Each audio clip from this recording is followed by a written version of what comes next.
Good evening everybody. Voice तेज है, एक बार फिर से गुड इवनिंग एवरीबडी। आकाश जी गेट बंद कर दीजिए ना, नहीं है तो आप कर दीजिए सुमित जी। हाँ हाँ हाँ आइए। Welcome online live.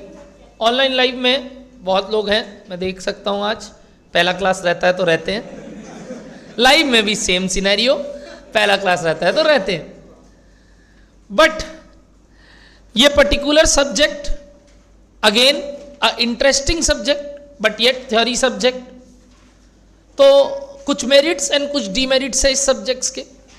और पर्टिकुलरली मैं जिन लोग को पहली बार आज पढ़ा रहा हूँ, मे बी क्योंकि कई लोग एसएम वाले हैं जिनको शायद तब तक कॉस्ट और एफएम का एहसास नहीं था, तो अब एसएम में एहसास आया। चलो देर आए दुरुस्त आए, बट हमें तो उनको अपना कर्तव्य निभा के देना है। एसएम में स्ट्रेटेजिक मैनेजमेंट, जो कि हमारा प्रॉपर 50 नंबर का एक कोर्स है, लास्ट पेपर का आखिरी पार्ट सीए इंटर का 6B बोल के है। 6A हमारा पर्टिकुलरली क्या है बताइए तो सर, एफएम, और 50 नंबर का अगला क्या है बताइए, एसएम। मैं ये पूरी कोशिश करूंगा कि आप मेरे क्लासेस के दौरान मिनिमम नंबर ऑफ उबासी ले, एटलीस्ट अकाउंट से कम, मिनिमम नंबर ऑफ उबासी ले। आप जैसे मैं देखता हूं एएस में एएस के आगे सोते हो, मैं वैसा एएस, मैं बोला तुम लोग बहुत बदमाशी करते हो, मेरे को जैसे तैसे तुम लोग को जगा के रखना होगा। अविनाश सर भी बीच में ऐसा ऐसा बात बोलते हैं कि आप लोग जग जाए। हाँ हाँ, अरे बाप रे। तो ये बात है कि आपको सारे पूरे कंटेंट में काम का बात के साथ साथ थोड़ी बहुत मस्ती मजाक चलती रहेगी, ताकि आपको ये सब्जेक्ट इंटरेस्टिंग भी लगे प्लस मेमोराइज करने में आसानी रहे। क्लासेस के ड्यूरेशंस की अगर बात करें तो will keep around 145 to 155 minutes तक, मतलब 1 hour 45 minutes to 1 hour 55 minutes, क्योंकि ये शाम को क्लास होगा। तो सुबह रखने का नहीं रीज़न एक ही है, और ज़्यादा नींद आता, तो मैं नहीं चाहता कि वो नींद का फैक्टर आपके लिए बने। आप शाम तक थके हारे ये सब्जेक्ट को पढ़ने जाओगे तो कोई ऐसा बात नहीं आएगा कि एकदम नींद आ रहा है सर, नहीं हो पा रहा है, वो कोई फीलिंग नहीं। ये तो अभी से सो रहा है, ये तो ना चालू ही नहीं होने दे रहा है, मतलब चालू अभी क्यों सो रहा है, चालू होने से पहले नहीं सोते। सुनो, यस ओके। ऑनलाइन लाइव में कई लोग बोल रहे हैं, कई लोगों को बुक्स अभी तक नहीं रिसीव हुआ है, तो ऑनलाइन लाइव मैं बता दूं आपको, कुरियर का आईडी मिल गया होगा, ट्रैकिंग आईडी, तो प्लीज़ उसको चेक कीजिए कहाँ पहुँचा है। अगर इक्का दुक्का दिन में आ रहा है तो वेरी गुड, नहीं तो फटाफट टीम से कोऑर्डिनेट कीजिए। जो लोग भी ऑनलाइन में क्लास कर रहे हैं, वीडियो वालों को बुक्स मिल जा रहा होगा बाद में, और लाइव वालों को तो अभी तुरंत नीचे से मिल गया होगा। यहाँ बात रहा हमारा कि बुक्स का जो PDF है सर, वो एटलीस्ट शेयर कर दीजिए टेलीग्राम में ज़रूर। मैं आज ही आफ्टर द क्लास आपको टेलीग्राम में शेयर कर दूंगा, बट टिल देन आप सुनिए, मज़ा कीजिए, और एक कॉपी, फ्रेश कॉपी और एक बुक जो मैंने आपको दिया वो कैरी कीजिए। आपने बुक का नाम देखा क्या है, कोर रीडिंग। कोर रीडिंग मतलब ये बात हुआ, अल्टीमेटली इस पूरे सब्जेक्ट में अगर हम ये थोरो रीडिंग कर ले इसका, इतना किताब का, कितने पन्ने का sir, literally 80 pages approx, 80 pages का अगर हम थोरो रीडिंग कर ले तो हम पूरा सब्जेक्ट संभालेंगे। ऐसे कोई हार्ड एंड फास्ट नहीं है कि 400 पन्ने का किताब, 500 पन्ने का किताब ही होना चाहिए। ऑफ कोर्स सब्जेक्ट का मोटिव ही उतना है, तो उतना ज़्यादा पढ़ के लाभ नहीं है। जैसे अपना एफएम का भी किताब है, हमारा 95 या 90 पेजेस का एफएम का बुक है, जिसमें आपको कंसाइज वे में सब चीज़ लिखा है। ऑफ कोर्स सॉल्यूशन और QR कोड्स नहीं है, इसीलिए छोटे हैं, बट अगर सॉल्यूशन और क्यूआर कोड रहेगा तो बड़ा हो सकता है वो बुक। नेवरदलेस हमने कोशिश किया है कि हम आपको बेस्ट तरीके से कम मेहनत से मैक्सिमम मार्क्स सिक्योर करके दें। एफएम में लोग बड़े कॉन्फिडेंट रहते हैं क्योंकि वो सब्जेक्ट बड़ा आसान लगता है शुरू में। एग्जाम वाले दिन कई लोग ओवर कॉन्फिडेंस के कारण अपना एग्जाम खराब करते हैं वो वाला, और दूसरा कारण होता है कि ये आखिरी पेपर होता है, तो उस वजह से वो जो एक हिम्मत बचता है ना, वो सारा का सारा हम पहला 5 में इतना निचोड़ चुके होते हैं कि हमारा लास्ट पेपर में जाके वो अहमियत थोड़ा सा दिखने लगता है उधर। तो इस सब्जेक्ट को मैं कुछ ऐसी एग्जाम्पल्स लेके पढ़ाने वाला हूं जिससे आप अपनी जिंदगी को रिलेट करेंगे।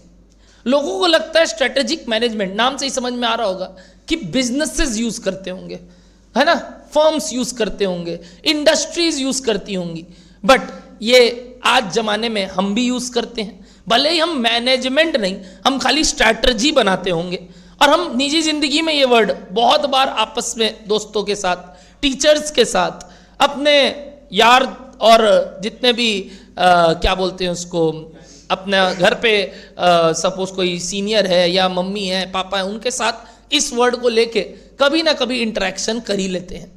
बट इसका असली मीनिंग और इसका असली कंटेंट हमारे लिए कैसा रहने वाला है वो हम इस सब्जेक्ट में पढ़ेंगे। ये सब्जेक्ट जैसा मैंने आपको बोला अपने कितने मार्क्स का बनता है बताओ तो? सर 50 नंबर का है, जिसमें आपको मालूम है एमसीक्यू कितने मार्क्स का आएगा? 15 मार्क्स का है। सर एमसीक्यू क्या 15 फिक्स्ड है? यस फिक्स्ड है, एज पर आईसीआई मॉड्यूल और एज पर आईसीआई सर्कुलर अभी तक तो 15 क्वेश्चन एमसीक्यू आने हैं। यानी अगर एक बार सब्जेक्ट के बारे में बात करें तो 15 मार्क्स का एमसीक्यू, तो सर 30 का बोलते हैं ना, 15 किसका आना है बताइए? एफएम का। सर क्या ये डायरेक्ट रहने वाले हैं कि केस स्टडी रहने वाले हैं? तो अगर मेरा राय मानो तो आज तक ये सब्जेक्ट का एमसीक्यू पहले भी था, क्योंकि ये सब्जेक्ट ओल्ड सिलेबस में भी था और एमसीक्यू आता था उससे। तो मैं आपको बता दूं 12 क्वेश्चन डायरेक्ट होते थे और 3 क्वेश्चन केस स्टडी ओरिएंटेड होते थे। मतलब वो लोग कुछ ऐसा मिक्सचर देता था कि लोगों को 2-3 सवाल में दिक्कत हो, 12 question straight forward. Same goes for descriptive 35 marks. आपको मालूम है 35 मार्क्स आपको लिखना है। अब यहां क्या चाहता है, जैसे थ्योरी पेपर में है ऑडिट और लॉ, जहां आपको क्या करना पड़ता है सर? लिखना है। बट वहां तो सर 70 नंबर लिखना है, यहां सिर्फ कितना लिखना है बताइए? 35। आधा एफर्ट्स लगाना है जो वहां लगाना है। तो ऑफ कोर्स आधा एफर्ट्स अगर लगाना है तो सर कंटेंट भी उतना ही होगा जितना 35 के लिए होना चाहिए। इस पूरे 35 मार्क्स में आपका फ्लो कैसे टूट सकता है सुनना। सिंस इंस्टीट्यूट ने 5 चैप्टर डिवाइड किया है एंड उन्होंने कहा है कि वो इक्वल इंपॉर्टेंस देंगे हर चैप्टर को, मतलब जो मार्क्स डिस्ट्रीब्यूशन है ना इनके बीच में, वो कितना आपको मालूम है? इक्वली। यानी सिंपली 5 अगर है तो कितना हो गया बताइए? 7। अब यहां एक कैच है अगेन, जो कि एक आपको टीचर ठीक से ना बताए तो आप गलती कर दे। क्या sir? There is options in paper, you know that. Sir SM में कितने ऑप्शन रहेंगे एक क्वेश्चन का? यानी ये एक पेपर है जिसमें 2 पार्ट है और उस वजह से आपको कितने ऑप्शंस देखने मिलेंगे बताइए? चालू कर देना। 2 ऑप्शंस देखने मिलेंगे, एक एफएम में और एक किस में? एसएम में। बट वही जो एक फुल फ्लेजेड पेपर है ना 100 नंबर का, जैसे कौन? अकाउंट्स, लॉ, ऑडिट, कॉस्ट, इन सब में आपको कितने ऑप्शंस देखने मिलेंगे? मेरे ख्याल से एसी बंद हो गया है इसलिए नहीं। हाँ, बाहर से स्विच एक बार देख के आ जाना प्लीज, देख क्या हुआ है। तो 35 मार्क का जो पेपर है उसमें आपका एक ऑप्शन होने वाला है। तो अगर मैं एक टेंटेटिव हिसाब भी लगाऊं तो मेरे को लग रहा है 7 नंबर करके अगर एक क्वेश्चन बनता है तो 7 करके अगर 35 डिवाइड करें तो कितने होते हैं बताइए? तो 5, या 5 मार्क का देखे तो 7 question, vice versa. But sir रहने कितने वाले का है पेपर? और एक एक्स्ट्रा मार्क्स रहेगा आपके, मतलब और 2 क्वेश्चन रहेंगे एक सेट का जिसको आप ऑप्शन में छोड़ सकते हैं। सर मार्क्स कितना ज्यादा आ सकता है वो तो आज के दिन में पता नहीं सर कि ये कितने कितने मार्क्स के क्वेश्चन से लोग बनाए। बट अगर मैं 35 का बोलूं तो अराउंड 42 हो गया। तो मेरे ख्याल से कुछ खराब हुआ है। ठीक है, मैं वो वाला एसी चालू कर देता हूं, बैठो आप। चला?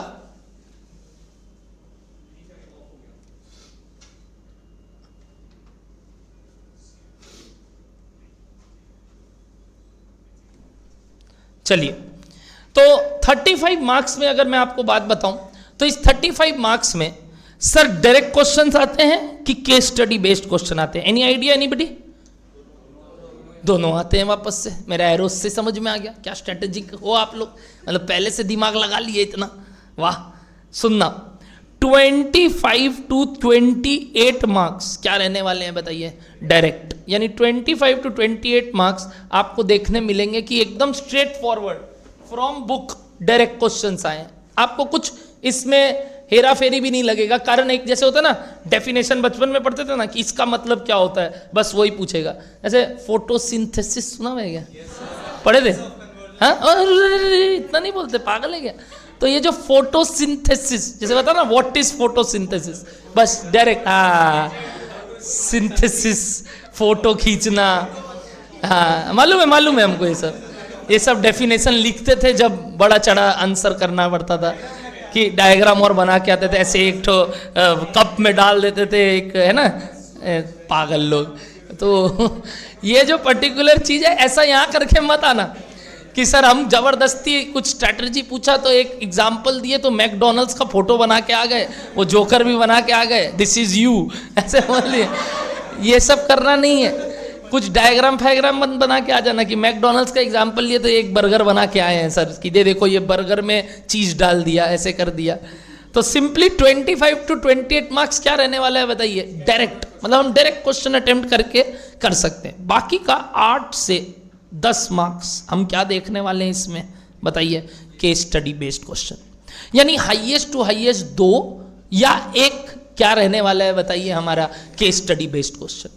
बट वो केस स्टडी बेस्ड क्वेश्चन भी ना घुमाता है पहले बहुत ज्यादा। जैसे अभी का आरटीपी में आपने देखा होगा, नया आरटीपी जो लॉन्च हुआ है, जिसमें कॉस्ट एफएम के अकाउंट्स के केस स्टडी बेस्ड एमसीक्यू डाले हैं। बट अगर निकाले बात अंदर का तो केस स्टडी कुछ नहीं है, समझिए आगे का स्टोरी जबरदस्ती पैराग्राफ बनाया, काम का बात नीचे से ही चालू कर रहा है। तो बोलने का बात है केस स्टडी, रहता वापस से क्या है? घुमा के डायरेक्ट क्वेश्चन। प्रॉब्लम क्या है कि इनडायरेक्टली डायरेक्ट क्वेश्चन पूछते हैं, यानी कि ये बोलना चाहते हैं सर कि पता नहीं चलता है कि इसमें कैरेक्टरिस्टिक्स लिखना है, कि एडवांटेजेस लिखना है, कि फीचर्स लिखने मांगा था।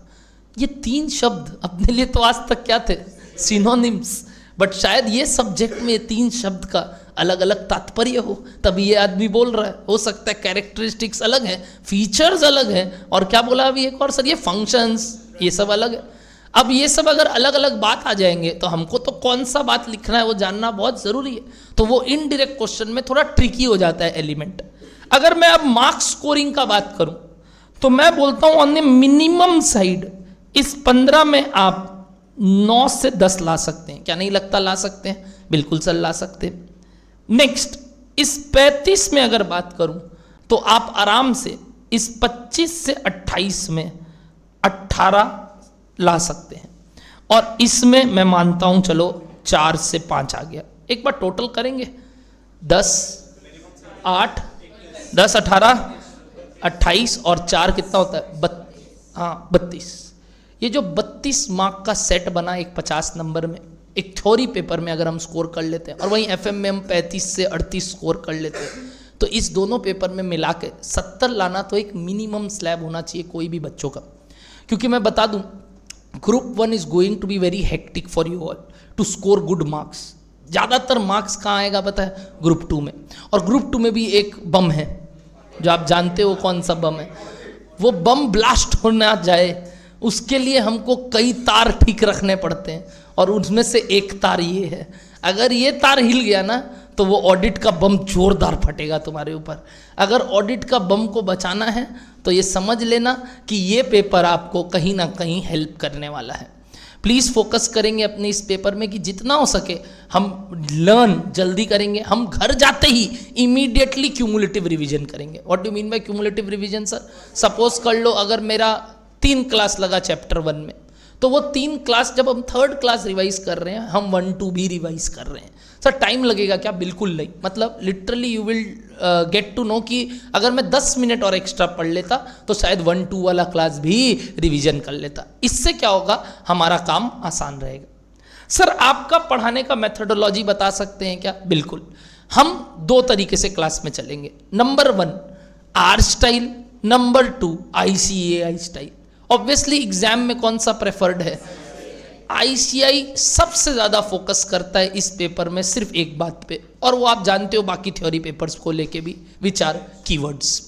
उनको कीवर्ड्स चाहिए अपने आंसर में, उनको उसके बाद इस बात से परवाह नहीं रहता है कि ये आसपास उसका लैंग्वेज क्या चेंज कर रहे हैं, क्योंकि प्रॉपर रटना मेरे को नहीं लगता कहीं से भी पॉसिबल है हर चीज।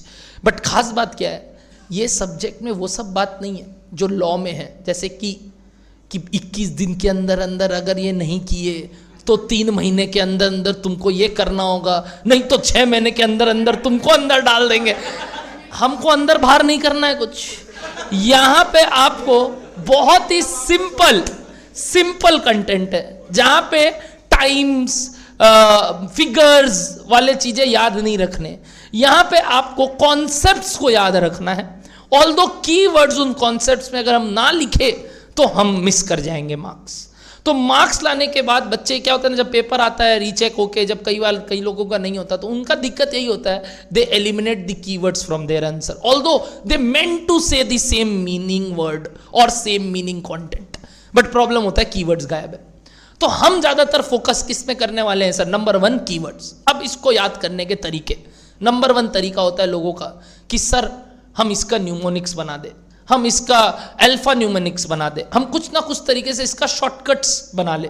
देखो मेरा मानना है शॉर्टकट्स कभी भी जनरल इन नेचर नहीं हो सकता। मे बी मेरे लिए कोई लैंग्वेज या कोई लाइन मेरे को हिट करे बट तुमको वो हिट ना करे। से फॉर एग्जाम्पल कोई मीम कंटेंट होता है, आज तुम लोग जो मीम कंटेंट रीड कर सकता है, मेरे और तुम में एक डेकेड का जनरेशन गैप है, और उस डेकेड के कारण शायद मैं और तुम वो रिलेट ना कर पाए सेम चीज, बट हम वैसे ही हैं जैसे आप हो, और हम रिलेट कर लेंगे कहीं ना कहीं से। बट बात यही उठता है लास्ट में जाके कि सर हो सकता है एक जनरेशन गैप के कारण हम लोग जो वर्ड सुनते हैं, हम लोग जो देखते हैं, वो आप आज के दिन नहीं देखते, और सोच सकता है मेरे जो सुने हुए बात है वो आपके लिए कोई मतलब होता ना कि नॉन रेलिवेंट चीजें हो। तो mnemonics and alpha mnemonics can not be general in mass. आपको अपने एंड से कुछ वर्ड्स हो सकता है जो आपके शायद एक्स का नाम बन जाए, समझ रहे हो, ये 7 दिन जो चल रहा है उस हिसाब से नाम बन जाए। तो वो दिन पे डिपेंड करता है सर कि हम किस तरीके से अपना कोई न्यूमोनिक्स बना सकते हैं, हमारे लेवल पे डिपेंड करता है हम कैसे बना पाए। बट हम कुछ जनरल न्यूमोनिक्स देंगे आपको, जिससे आप हर चैप्टर में 1 से 2 भी अगर बना लोगे, जो कि मेन इंपॉर्टेंट बात होंगे, तो आपको याद रखने में आसानी रहेगी। बट ऐसे हर लाइन के लिए अगर मैं बनाने लगूंगा ना, तो पहले तो उसको याद करने के लिए 1 दिन लगेगा, और फिर बैठोगे आप अलग से वो जो कंटेंट है उसको याद करने के लिए। बेवकूफ़ी है, आई मीन टू से। तो sir what is the second way out to learn theory papers? मेरे हिसाब से जो मैं अडेप्ट किया था मेरे टाइम पे, इवन अविनाश सर अडेप्ट किए थे मेरे टाइम पे, यानी अब हमारे टाइम पे, तो उस समय क्या हुआ था सर, हम लोग मल्टीपल रीडिंग्स देते थे, और रीडिंग्स देते वक्त एक बार हाथ से लिखते थे। मतलब जब मैं आज का क्लास कराऊंगा, आप घर जाओगे, आप जब इसको रिवीजन करोगे ना, आप ये नहीं करोगे हाँ ठीक है, हाँ ठीक है, ये पढ़ाया था, ये ठीक है, ये पढ़ाया था, ठीक है, ऐसे नहीं। जब घर जाएंगे, बैठेंगे चुपचाप, और एक जगह कॉपी पेन लेके जितना बात ये आज क्लास में समझाया या ये बताए उसको प्रॉपरली नोट डाउन करेंगे, शॉर्ट कीवर्ड्स अपने हाथ से लिखते रहेंगे, और जब तक 3rd रिवीजन करेंगे, मतलब 3rd रिवीजन समझ में आ रहा है मेरा? क्यूमुलेटिव वाला मतलब क्या, जब 3rd क्लास आएगा तो 1 2 को वापस कर रहे होंगे, उस समय वो हाथ रख के याद रखने का कोशिश करेंगे। शायद वो पढ़ते पढ़ते मेरे दिमाग में क्या डेवलप हो जाए, जो तुमने बोला क्या सर न्यूमोनिक्स मेरा, और वो मेरे को इतना आसान लगने लगे उसके बाद कि हाँ अब ये रट गया, अब कोई टेंशन नहीं है। बट डे 1 में न्यूमोनिक्स बनाना आपके लिए, आपको पता है वो न्यूमोनिक्स याद रखना पहले आपके लिए एक भारी काम हो जाएगा। तो आई थिंक वो चीज अपने उसको डिले करेंगे after giving what multiple readings of a chapter. ये हुआ हमारा तरीका पढ़ने का।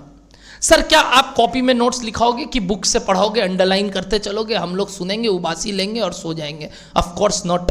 आपको मैं क्लास में क्या कराऊंगा सर? Running notes. इवन मैं अपने हिसाब से कुछ एग्जाम्पल्स जो बीच बीच में बताता रहूँगा वो आप रिलेट करने के लिए चीज़ों को लिखेंगे। बट मेरा जो क्रॉस रेफरेंसिंग का तरीका होगा, जो आप ऑलरेडी शायद FM कॉस्ट में जानते हैं, विच इज़ कि मैं बुक में पेज नंबर लिखवाऊंगा कि अपने ये कंटेंट कहाँ पे मेन बुक में है, और वहाँ पे लिखवाऊंगा कि इससे रिलेटेड एग्जाम्पल हमारे कॉपी में कहाँ है, ताकि आप जब बुक खोलो कॉपी पढ़ा जाए और बुक कॉपी खोलो तो बुक पढ़ा जाए। ये एक तरीका होता है हमारे लिए पूरा काम करने का तरीका। क्या डन है सबको इतना सा बात? ये जो मैंने इतना देर बात किया, क्या लगता है, क्या ये एक स्ट्रैटेजी है? क्या लगता है, क्या ये एक प्लान है? क्या लगता है, क्या ये एक गोल है? क्या लगता है, क्या ये एक ऑब्जेक्टिव है? क्या लगता है, क्या ये एक मिशन है? क्या लगता है, क्या ये एक विजन है?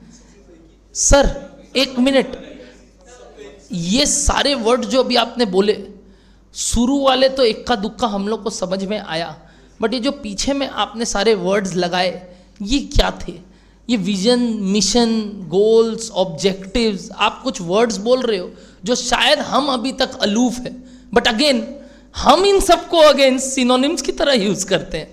हमारा मिशन, विजन, गोल, ऑब्जेक्टिव सब एक ही है। सर 6,000 रुपये में घूमना, सब कुछ घुमा के एक ही है हमारा, ये चाहिए सर, ये करना है। अब बताइए आप क्या बोलोगे? आप इसको, आप जो बोलना है नाम दे दो, हमको बंदा नहीं होता ना। एक पिक्चर देखे हो वो वाला वसेपुर, माय फेवरेट पिक्चर, उसमें बोलता ना तुम्हारा जिंदगी का मकसद क्या है, तो बोलता है सरदार सिंह की मौत।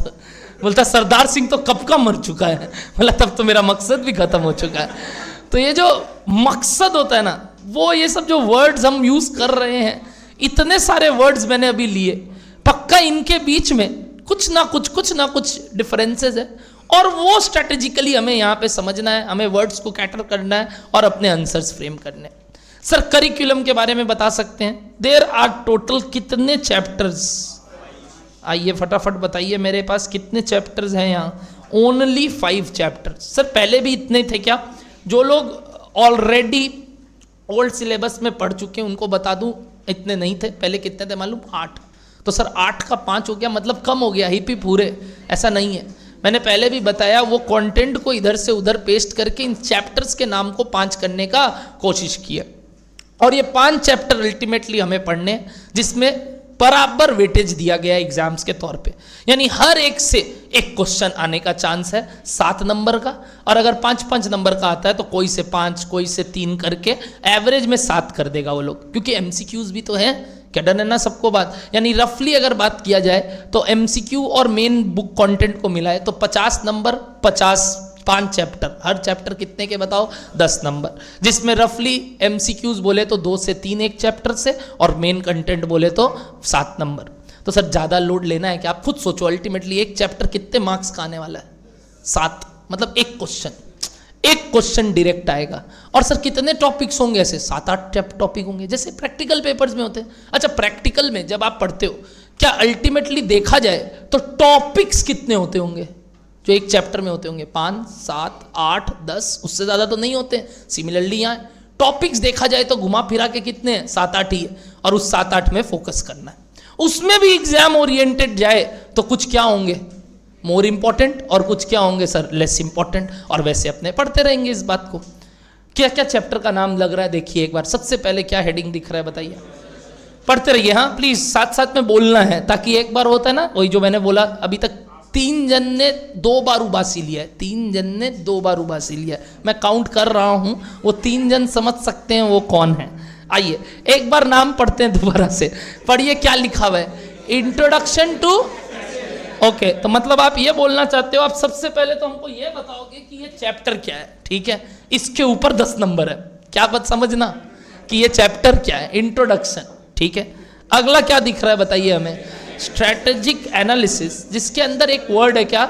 एक्सटर्नल इन्वायरमेंट, आसपास के बाहर वाले। और एक क्या दिख रहा है बताइए? एनालिसिस करना किसके अंदर? अपने गिरिबान के अंदर झांक के देखना कि हम कैसे हैं। तो वो क्या हो गया बताइए? इंटरनल। फिर क्या दिख रहा है बताइए आगे? Strategic choices. कि मतलब हम क्या क्या चॉइस पैदा किए हैं भाई, कि ये कर सकते हैं, ये कर सकते हैं ये, और लास्ट में क्या करना बताइए, स्ट्रैटेजिक इम्प्लीमेंट करना और उसको क्या करना, इवेल्युएट करना। अगर अगेन पूरा चैप्टर का सम बोले तो सबसे पहले हम कुछ टर्म सीखेंगे जिसके बेसिस पे हम ये 4 चीज़ें सीख सकते हैं। यानी चैप्टर 1 हमें क्या सिखाने वाला है, मान लो ग्लॉसरी, मतलब सारे टॉपिक्स का क्या देने वाला है, एक हिंट कि ये वर्ड अगर पता हो तो ये 4 चैप्टर पढ़ सकते हैं। क्या 4 चैप्टर पढ़ सकते हैं सर? अपने आसपास की दुनिया, अपनी दुनिया, उसके बाद क्या करना सर, ये दोनों जन को जान के, किसको किसको जान के, आसपास की दुनिया को और अपने आप को जान के क्या डिसाइड करना कि क्या क्या स्ट्रैटेजीज मेरे पास है अचीव करने के लिए। तो वो जो मल्टीपल स्ट्रैटेजीज आएगा उसमें से क्या करेंगे, कोई स्ट्रैटेजी क्या करेंगे, चूज, तो वही चॉइस कर लिए।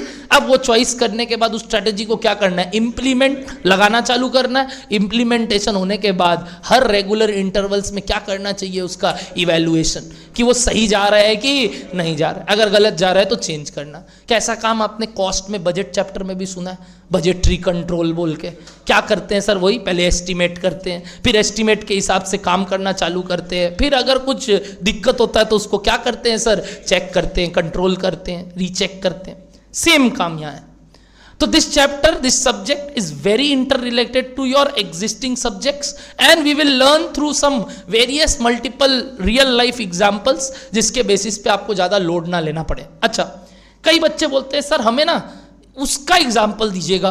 किसका? मैं बताता हूँ तुमको कि सर हम लोग को ना वो आप पीयूष बंसल का एग्जाम्पल दीजिएगा जो लेंस कार्ट में है, वो क्या अपना स्ट्रेटजी अपनाया। अरे बुढ़वा, कई लोग जानता ही नहीं है पीयूष बंसल कौन है। यहाँ पे ये पर्टिकुलरली सब जानते हैं, ठीक है, बट फिर भी एक होता है ना, कई लोग तो जानते ही नहीं है कि कोई बिजनेस को कैसे देखते हैं। तो उतना भारी भारी एग्जाम्पल, जैसे ये एक बच्चा है, मैं देखता हूँ क्लास में इकोनॉमिक्स टाइम्स पढ़ता है, यहाँ लोगों को वो समझ में ही नहीं आएगा पेपर, कारण उसमें कोई फोटो ही नहीं है। जब तक कोई 10 फोटो वाला पेपर ना आए जिसमें 10-15 फोटो है बीच बीच में, T2 कहीं बीच में कुछ फोटो है, तब तक वो पेपर क्या पेपर है कि नहीं। तो वो जो एक होता है ना कि सर मसाला नहीं तब तक मजा क्या। तो अब कोई को वो कंटेंट और कोई को वो कंटेंट, दोनों कंटेंट अलग है। बट मैं बता दूं, इन्फॉर्मेशन वाइज अगर हम खोजना चाहे तो काम का बात हो सकता है, निष्कर्ष एक ही निकले दोनों में। बट कोई को इंटरेस्टिंग बनाने के लिए वो 10 फोटो चिपकाया जाता है, और कहीं होता है कि भाई कंटेंट अच्छे से दे। अब ये जो सारी बातें हैं, क्या आपको लगता है as a student economics time समझना एक सारे स्टूडेंट्स के लिए सही बात है? नहीं सर, सब नहीं समझ सकते, बट ये सर रेगुलर हैबिट बनाएंगे तो हम भी सीख जाएंगे, तो वो विद टाइम जनरेट होगा। तो अभी के लिए हमारे एग्जाम्पल्स कैसे बेसिस पे होंगे मालूम? कैसे? रियल लाइफ बेस्ड, मतलब हमको लेके। बट जैसे जैसे हम आगे बढ़ेंगे चैप्टर्स में, हो सकता है मैं कुछ ऐसे एग्जाम्पल्स लूं जो कि किससे रिलेट हो सर, ओवरऑल दुनिया को लेके, बिजनेसेस को लेके, जो रियल लाइफ में ओरिएंटेड होता है। जैसे अपने सुनते हैं ना सर, ये 2 कंपनी आज अमलगमेट हुआ, ये कंपनी डीमर्जर हो गया, तो आप अकाउंट्स में भी पढ़ते हो सब, बट क्या आप उसके सारे एग्जाम्पल सुनते हो क्या, कि कौन सी कंपनी है जिसने मर्ज हुआ? नहीं, आप उसके अकाउंटिंग ज्ञान समझते हो। Same capital budgeting chapter FM में, क्या आप सारे सच में प्रोजेक्ट सामने ला के रखते हो क्या? क्या आप शार्क टैंक की तरह यहाँ बैठते हुए बोल तुम बता तेरा क्या है, क्या प्रोजेक्शंस है तेरा अगले साल का? क्या ऐसे शार्क टैंक खेलते हैं क्या अपने? नहीं सर, हम लोग ही बिट्टा सिफैट नहीं करते। तो हम लोग जिस तरीके से काम करते हैं उसमें क्या है सर, नॉर्मल बात करना है अपने को। अभी हमारा स्टूडेंट लाइफ है तो हमें अपना स्टूडेंट लाइफ समझ के चलना है। तो स्टूडेंट लाइफ के जो एग्जाम्पल्स होंगे वो कलेक्टिवली समझेंगे और उसको कॉपी में लिखते चलेंगे। क्या डन है सबको इतना सा बात? तो सबसे पहले कॉपी में हेडिंग दिया जाए, लिखिए syllabus and paper pattern. Syllabus and paper pattern, syllabus and paper pattern.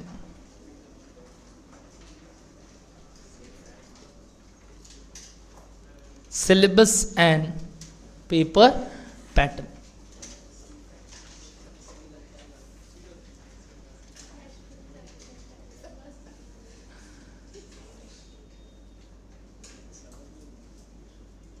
लिख लिए क्या सब? सिलेबस एंड पेपर पैटर्न लिखिए। सिलेबस के अंदर बेस्ट तरीका समझने का, स्ट्रैटेजी बनाने के लिए हमें 2 बारे में इंफॉर्मेशन चाहिए। बताइए क्या? पहला अपने बारे में, यानी क्या, इंटरनल इन्वायरमेंट्स, और दूसरा क्या बोले बताइए, एक्सटर्नल इन्वायरमेंट। जब हम ये दोनों चीज समझ लेंगे तो हम एन नंबर ऑफ क्या बना सकते हैं सर, स्ट्रैटेजीज। ये जो स्ट्रैटेजीज बनेंगी इसमें क्या करेंगे sir, choose any one strategy, choose any one strategy, और उस स्ट्रैटेजी को क्या कर देंगे सर, इंप्लीमेंट।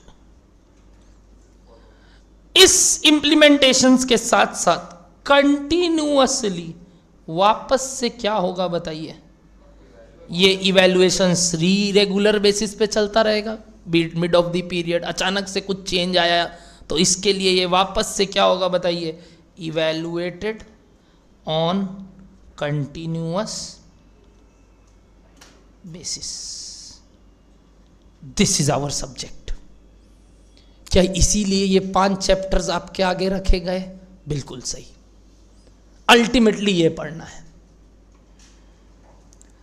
अब जो ये डायग्रामेटिकल रिप्रेजेंटेशंस या ग्राफिकल रिप्रेजेंटेशंस या इस तरीके से हम टेबुलर फॉर्मेट में कोई चीज प्रेजेंट करते हैं, क्या एग्जाम में भी कर सकते हैं? कदापि नहीं। एग्जाम्स में आपको मैं पहले टोक दूं, आप लॉ, ऑडिट, टैक्स और एसएम में ट्राई भी मत कीजिएगा कि कोई चीज को समझा रहे हैं तो ऐसे कि ये 2 टाइप का होता है। अगर आप ऐसे काम करके आएंगे आपका नंबर कटेगा। आपको पता है अगर these are of 2 types, right like this, these are of 2 types 1 2, यानी आप क्या यूज नहीं कर सकते, एरोज। आप सोचोगे कि आप ज्यादा अच्छा प्रेजेंट करके आए हो, वहां आपको किसी को समझाना नहीं है, आंसर दिखाना है क्या था। समझाने के हिसाब से टीचर्स ऐसे पढ़ाते हैं, बट आप जब अप्लाई करते हो आप अपना वही चीज याद रख के आते हो और वही लिख देते हो। तो तरीका चेंज करना लिखने का। एग्जाम्स में हमेशा कैसे लिखना बताइए, पैराग्राफ्स में। क्या ये ध्यान रहेगा सबको ये वाला आज नोटिंग? क्योंकि ये मैं देखता हूँ लोग ऑडिट, लॉ में भी ये मिस्टेक्स करते हैं। इवन पिछली बार जब एफएम के साथ मैं इकोनॉमिक्स पढ़ाता था तो इकोनॉमिक्स में भी सिंस 2-3 नंबर का क्वेश्चन होता था, लोग ऐसे कि यहाँ से 2 एरो निकला, यहाँ से 2 एरो, ये ऐसे हो सकता है। गलत तरीका। एग्जाम में नहीं अप्लाई करना है वो, क्लास में हम पढ़ते वक्त वो चीज़ सीखते। क्या डन है सबको इतना सा बात? पक्का? तो ये हमारा सिलेबस है। अब इस सिलेबस को पेपर पैटर्न में क्या है बताइए। पेपर पैटर्न कितने मार्क्स का है हमारा पूरा एसएम सिलेबस सर? 50 मार्क्स।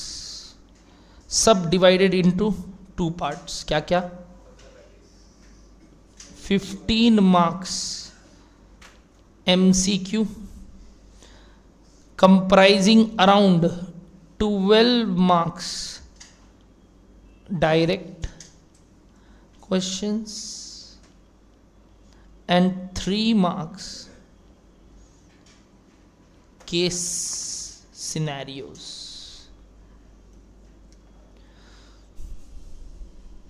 इसमें कोई चॉइस नहीं है तुम्हारे पास। यहां 15 है तो 15 ही करना है sir. Negative marking not applicable. और मेरे ख्याल से अब ये सब चीज लास्ट सब्जेक्ट में आके ना बोलूं तो बेटर है। आप ऑलरेडी 5 बाकी सब्जेक्ट्स में ये सुन चुके हो, लिटरली 5.5 एफएम। क्या डन है सबको? पक्का? नेक्स्ट 35 मार्क्स का जो डिस्क्रिप्टिव पेपर है, पूरा डिस्क्रिप्टिव लिखना है हमें उसको, उसमें 25 to 28 मार्क्स क्या रहने वाला है सर? Direct questions, scenarios. और बाकी का 7 से 10 मार्क्स क्या रहने वाला है बताइए, बोलिए? Case scenarios. तो बताइए फोकस ज्यादा कहां रहेगा हमारा? डायरेक्ट क्वेश्चंस में। ऑफ कोर्स वो बहुत लिमिटेड होंगे केस सिनेरियोस। टोटल 5 चैप्टर में हो सकता है कोई 1 या 2 चैप्टर का केस सिनेरियो क्वेश्चन आए, बट सर प्रैक्टिस तो सब करना होगा। बिल्कुल प्रैक्टिस सब करना होगा। बोलो डन है सबको इतना सा बात? नेक्स्ट, इतना बात पढ़ने के बाद जल्दी आ वेरी लेट। हमारा ओरिएंटेशन क्या रहने वाला है? Orientation number 1, focus on dash words.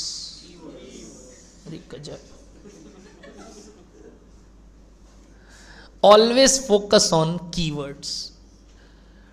हम पूरा मेमोराइज नहीं कर सकते, बट हम कीवर्ड्स मेमोराइज कर सकते हैं, तो हम उधर फोकस ज्यादा करेंगे। Number 2, maybe make some alpha और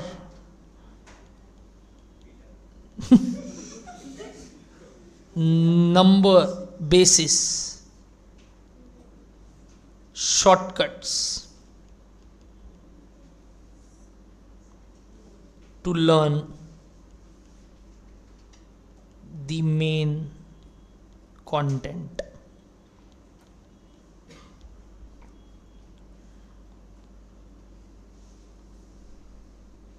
To learn the main content.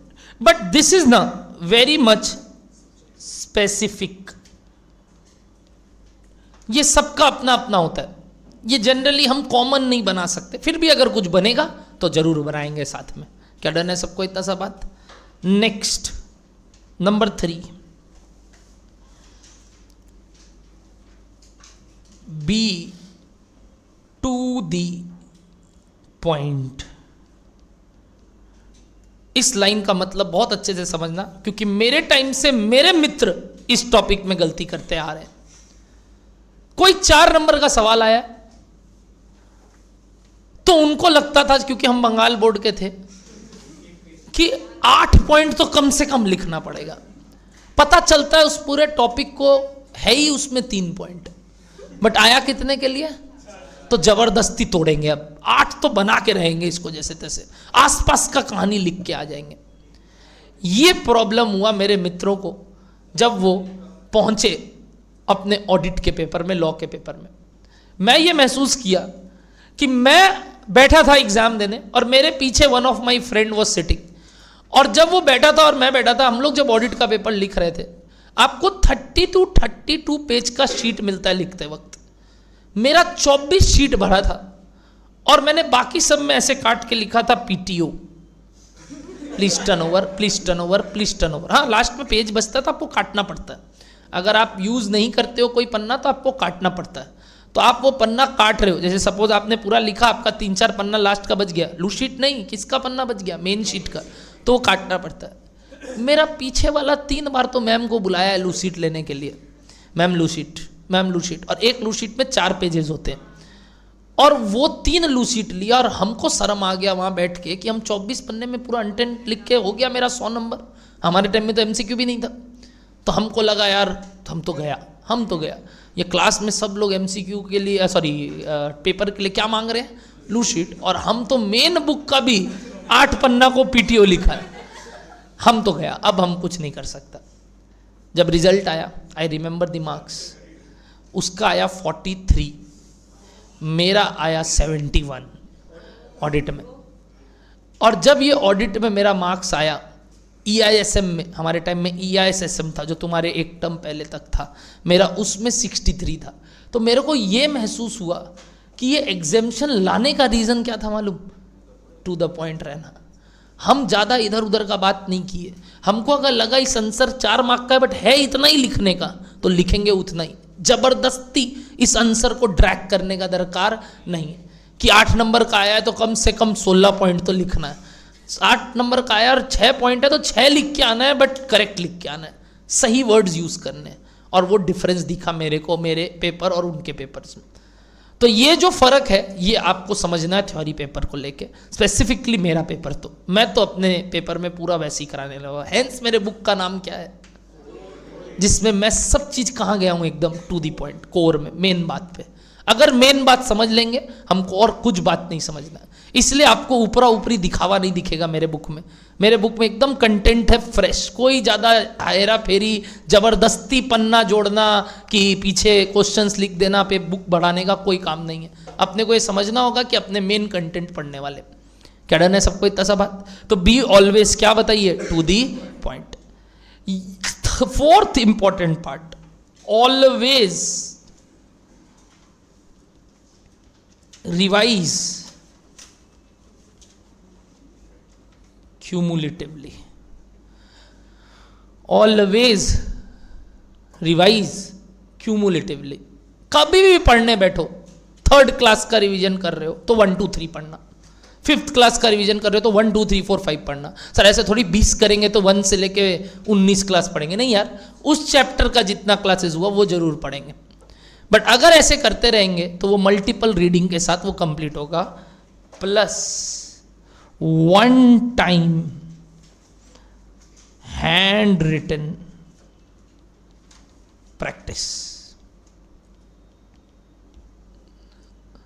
अगर ये हम कर ले, हमारे को कोई भी जन ये नहीं बोल सकता बाद में आके सर हम भूल जाते हैं। हाँ कुछ कुछ भूलेंगे, बट वो भी क्या है पता है, सबकॉन्शियस माइंड में रहता है। एग्जाम में क्या होता है ना, एग्जाम में ये नहीं पूछता है इंट्रोडक्शन टू स्ट्रेटेजिक मैनेजमेंट में जितने टॉपिक्स थे सबके सब बताओ। क्या आता है पता है, explain the importance of strategic management, what do you mean bye objectives. तो उस समय अपना सबकॉन्शियस माइंड को क्या ट्रिगर कर रहे हैं अपने मालूम, सिर्फ कौन सा आंसर दे, ऑब्जेक्टिव्स क्या होता है। बट जब हम घर पे सोचते हैं ना कि ये चैप्टर याद हुआ कि नहीं, हमारे दिमाग में क्या चलता है मालूम, उसके जितने टॉपिक्स है सब याद है कि नहीं। गलत तरीका है। आप ये सोचो कि अगर कोई स्पेसिफिक क्वेश्चन आपसे पूछा जा रहा है, क्या उसका आंसर आपका दिमाग आपको वापस बता दे रहा है तो याद है सब आपको। आप ये सोचने लगोगे ना कि सर ये चैप्टर पूरा का पूरा हमको याद होना चाहिए, ऐसा कभी नहीं हो सकता। वो किसी को याद नहीं है। मैं पूरा पूछ लूँ तुमको सैलरी के सारे प्रोविजंस, सर अरे सारे मत पूछो, आप पूछो ना कि ये वाले में क्या करेंगे, हम बता देंगे। बट आप ऐसे बोलोगे कि लाइन से सारे प्रोविजंस और उसके एडजस्टमेंट बता दो, तो हो सकता है सर हमें दिक्कत हो। इक्का दुक्का का चैनल है, बट बाकी लोग के लिए तो बहुत दिक्कत का बात है। बोलो डन है, सैलरी का नहीं बना पाया, बोलो समझ में आ रहा है ना बात आप लोगों।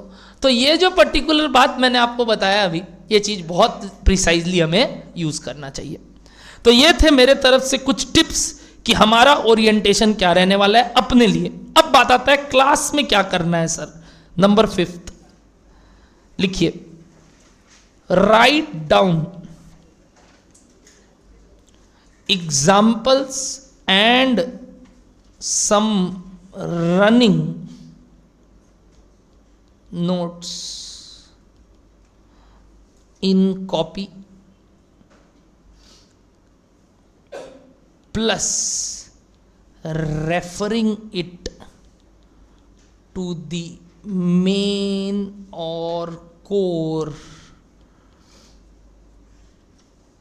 reading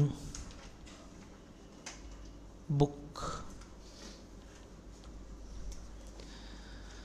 वहां पे मेंशन करेंगे कि ये कोर रीडिंग बुक का कौन सा टॉपिक था जिसके लिए हमने ये एग्जाम्पल लिखा, and vice versa. Core reading book में लिखेंगे कि ये कॉपी के कौन से पन्ने में जाके इसका एग्जाम्पल या इसके बारे में और विस्तार में कुछ समझा हुआ है। अगर ये काम करेंगे तो रिवीजन करते वक्त बड़ा आराम रहेगा। वरना जब कॉपी खोलेंगे लगेंगे अरे बुक में कहाँ देखना है, और बुक खोलेंगे तो लगेगा अरे कॉपी कहाँ खोलना। अगर इस तरीके से हम कोई थ्योरी सब्जेक्ट पढ़ेंगे हमें बड़ा मज़ेदार रूप में याद होगा। अगर अभी तक आपने लॉ ऑडिट पढ़ रखा है बट आपने कुछ ऐसे क्रॉस रेफरेंसिंग नहीं बनाए हैं तो आपको बहुत दुविधा होता होगा। बट अगर आप बना लोगे, समरी लिख लोगे तो आपको कभी दुविधा नहीं होगा। क्या डन है सबको ये ओरिएंटेशन हमारा पढ़ाई करने का। अब लिखेंगे सबसे पहले आज का हेडिंग, इंट्रोडक्शन टू, बताइए क्या नए पन्ने में, स्ट्रैटेजिक मैनेजमेंट। अच्छा, आप सोच रहे होंगे ये आदमी अपने बारे में इंट्रोडक्शन देगा कि नहीं। नॉट रिक्वायर्ड, नॉट रिक्वायर्ड, क्योंकि आप अगर मेरे से पढ़ रहे हैं आप ऑलरेडी मेरे बारे में सब कुछ जानते होंगे। नहीं भी जानते होंगे तो I don't need to flex it, क्योंकि मेरे को मालूम है कि ये सब करके मेरे लिए कोई फ़ायदा नहीं है, ना आपके लिए कोई फ़ायदा है। चुपचाप पढ़ाई पे चलते हैं। मेरा नाम, मेरा पता, मेरा आज तक का अचीवमेंट्स और कितने कमाते हैं, ना तो मैं आपको एक फूटी कौड़ी देने वाला हूँ, ना आपको उससे परवाह होना चाहिए। आपको सिर्फ अपना कौड़ी समझना है कि मेरे को कितना रुपया कमाना है, उसके लिए आगे बढ़िए। क्या डन है सबको इतना सा बात? तो let's ignore rest all topics and straight away come to the main content of our syllabus which is strategic management. Introduction मतलब ऑफ कोर्स सबसे पहले हमें क्या समझना है सर कि ये होता क्या है, सब्जेक्ट क्या होता है। जैसे मैंने ऊपर आपको समझाया कि why these 5 chapters are in our syllabus. But अगर अब मेन अगेन वर्ड्स को तोड़े सारा तो आप देख सकते हैं ये पर्टिकुलरली 2 वर्ड से बना है ये सब्जेक्ट भी। क्या क्या सर? एक स्ट्रैटेजिक मतलब उसको अगर अपने उसका नाउन वर्ड निकाले तो that comes to strategy. Sorry मैं ये सब वर्ड्स यूज कर रहा हूं, नाउन प्रोनाउन मैं नहीं करूंगा अगली बार से, मेरी गलती। और दूसरा वर्ड क्या निकलता है sir? Management. As a human being या as a normal being, as a being human, जो भी, आपको ये समझ में आ रहा होगा कि 2 वर्ड में दोनों वर्ड हम कहीं ना कहीं अपनी निजी जिंदगी में यूज किए। सेकेंड वाला वर्ड तो हम एक सब्जेक्ट के तौर पे पढ़ चुके हैं। कब बताओ? 11-12 बिजनेस स्टडीज, कॉमर्स सर लिए ही नहीं थे हम लोग, डेयरिंग काम किए थे, मैथ्स उठा लिए थे। तो वो जो एक डेयरिंग है, मैथ्स भी नहीं था, मैथ्स था, किनका था? नहीं था, बिजनेस स्टडीज नहीं था, नहीं था 11-12 में नहीं था। मतलब ऑप्शन था तो हम बिजनेस स्टडीज को छोड़ आए, वो गलियां बिजनेस स्टडीज छोड़ दिए थे ना आप लोग, ठीक है। बीकॉम पढ़ रखे हैं यहाँ, उसमें कुछ पढ़े हैं थोड़ा बहुत business study, planning, organising, staffing, controlling, है ना, ये सब वर्ड सुनते थे कि नहीं, है ना। फेओल प्रिंसिपल्स, 14 प्रिंसिपल्स ऑफ फेओल। सर क्या चीटिंग किए थे वहां, आपको मालूम है? 14 प्रिंसिपल फॉलो करके चीटिंग किए। अगर कोई नोट बनाए ना चीटिंग का तो सुनिएगा, अगर वो पाँव में छुपाए हैं सॉक्स में और एक शूज में छुपाए हैं, एक राइट साइड और एक लेफ्ट साइड, तो वो जहां जहां चीट है उसका इंडेक्स और रख के रखे हैं कि लेफ्ट पाँव के राइट साइड में मेरा इसका आंसर है, निकालो ये cheat. I am not joking. इस तरीके से मेरा एक दोस्त अपना 12th का इकोनॉमिक्स का एग्जाम देने गया था, आकाश नाम है उसका वो आकाश 18 चीट पेपर लेके गया था। अब दिक्कत ये हो गया उसको कि वो 18 कहां पे कौन सा है, तो बोला भाई एक इंडेक्स बनाए हैं कि ये 18 चीट पेपर मेरा यहां पे, ये क्या स्ट्रेटजी था, हम लोग जबरदस्त। And he scored 95 in his boards. Avinash Sancheti scored 87, Navneet Mundra scored 88, but he scored 95 in his boards. उसको एक तुक्का का पैसा का हमको पता है, याद नहीं था क्या चीज क्या है, बट उसको ये जरूर याद करने के लिए यहां रखा था कि कौन सा जगह में किसका आंसर छुपाया गया है। सोचो क्या स्ट्रेटेजिस्ट था। सर अभी क्या कर रहा है वो पता नहीं बट इतना जरूर पता है उस दिन नंबर लाने के लिए तो उसने गजब काम किया था। अब सोचो ये जो इतने सारे मैनेजमेंट टूल्स, एक तरीके से इंडेक्सिंग जैसे अपने सीखे कि क्रॉस रेफरेंसिंग करना, क्या ये सब पार्ट ऑफ प्लान स्ट्रेटजीज रहने वाले हैं हमारे, जैसे हमने लिखा पूरा बात। तो एक वर्ड होता है स्ट्रेटजी और एक वर्ड क्या होता है? मैनेजमेंट। अपने मैनेजमेंट को 2 शब्द के तरीके से यूज करते हैं जनरली। जैसे आपने अभी बोला, एक आपने बोला सर मैनेजमेंट वो होते हैं जो कोई कंपनी के लिए काम करते हैं, और मैनेजमेंट वो होता है जिस तरीके से कंपनी काम करता है। लगा नहीं ये दोनों वर्ड में एक जगह ह्यूमन एलिमेंट था और एक जगह ह्यूमन एलिमेंट नहीं, एक जेनेरिक थिंग वाला बात था। क्या सुनना, एक तो हम बोल सकते हैं मैनेजमेंट ना एक प्रोसेस है, एक जरिया है जिससे हम क्या करते हैं सर, हम अपना काम करते हैं। काम क्या होता है सर? कोई भी बिजनेस में कई काम होते हैं, तो सारे फंक्शंस करने के लिए जो प्रोसेस फॉलो किया जाता है उसको हम क्या बुलाते हैं बताइए? मैनेजमेंट। जबकि दूसरे एंगल से हम मैनेजमेंट को क्या बोल सकते हैं मालूम? अ सेट ऑफ या group of people who are responsible for what, बताइए, बोलिए, रनिंग द बिजनेस। सिंपल अगर भाषा में बात करें, क्या ये दोनों नहीं लगता है मैनेजमेंट वर्ड का मीनिंग है? एग्जैक्टली। यानी मैनेजमेंट वर्ड को हम 2 वर्ड से समझ सकते हैं, एक जरिया यानी प्रोसेस, और एक वर्ड क्या बोले सर? Group of people. जरिया क्या चीज करने के लिए सर? बिजनेस चलाने के लिए। और मैनेजमेंट भी किसके लिए? वो पीपल भी किस लिए? बिजनेस चलाने के लिए। यानी मैनेजमेंट वर्ड के दो मीनिंग निकले, प्लीज ध्यान से सुनना। पहला क्या, वापस बोलिए, पहला क्या बोलिए? एक जरिया, जरिया मतलब प्रोसेस, माध्यम, जिसके थ्रू हम क्या कर रहे हैं सर, बिजनेस चला रहे हैं। और एक क्या बोले बताइए? ग्रुप ऑफ पीपल, जिससे भी हम क्या कर रहे हैं, बिजनेस चला रहे हैं। तो मैनेजमेंट में be a group of people और can be called process, but ultimately दोनों चीज किस लिए कर रहे हैं सर? बिजनेस चलाने के लिए। अब बिजनेस चलाने के लिए मैं बात कर रहा हूं, क्योंकि हम पढ़ क्या रहे हैं सर? बिजनेस का मैनेजमेंट। ऑफ कोर्स, जैसे हम फाइनेंस में बिजनेसेस के फाइनेंसिंग सीख रहे थे, हम कोई हाउस होल्ड फाइनेंस नहीं सीख रहे थे, हम वहां पे एक घर गृहस्थी कैसे अपना हाउस होल्ड फाइनेंस संभालता है वो नहीं सीख रहे थे। हम क्या फाइनेंस सीखते हैं बताइए? कि सर एक बिजनेस कैसे चलता है। एग्जैक्टली मैनेजमेंट भी कई जगह कई रूप में बोले जाते हैं, बट हमारा कंटेंट कहां तक सीमित है सर? एक बिजनेस को चलाने के लिए क्या मैनेजमेंट रखता है। तो मैनेजमेंट वर्ड का दो मीनिंग, वापस से बोलिए क्या क्या, एक बार बोलते रहिए प्लीज। पहला क्या है? एक जरिया, मतलब क्या, प्रोसेस। और एक तरफ क्या है सर? एक क्या, ग्रुप ऑफ पीपल। इस दो थिंकिंग से हम किस वर्ड को समझ सकते हैं? मैनेजमेंट। क्या लगा आगे एक एग्जेक्टिव इसके? Strategic management. अब स्ट्रैटेजिक मैनेजमेंट क्या होगा सर? वो भी तो बात समझना जरूरी है। बताओ, एक बिजनेस के लिए स्ट्रैटेजी क्या चीज का होना चाहिए? बिजनेस चलाना मतलब कैसे चलाना? एनीबडी? सेल्स आएगा, ओके, और रुपया आना चाहिए, अच्छा ठीक है, प्रॉफिट ज्यादा लाने का इच्छा है, अच्छा, और बोलो, ग्रोथ होना चाहिए, अच्छा, और अच्छा एक मिनट, ग्रोथ कौन बोला? ग्रोथ मतलब तुम ग्रोथ से क्या समझता है? स्केलेबिलिटी, अच्छा, मतलब तुम्हारा रेवेन्यू कैसे बढ़ रहा है, अच्छा, और कोई? शेयर होल्डर्स वेल्थ बढ़ना, फाइनेंशियल मैनेजमेंट का ऑब्जेक्टिव,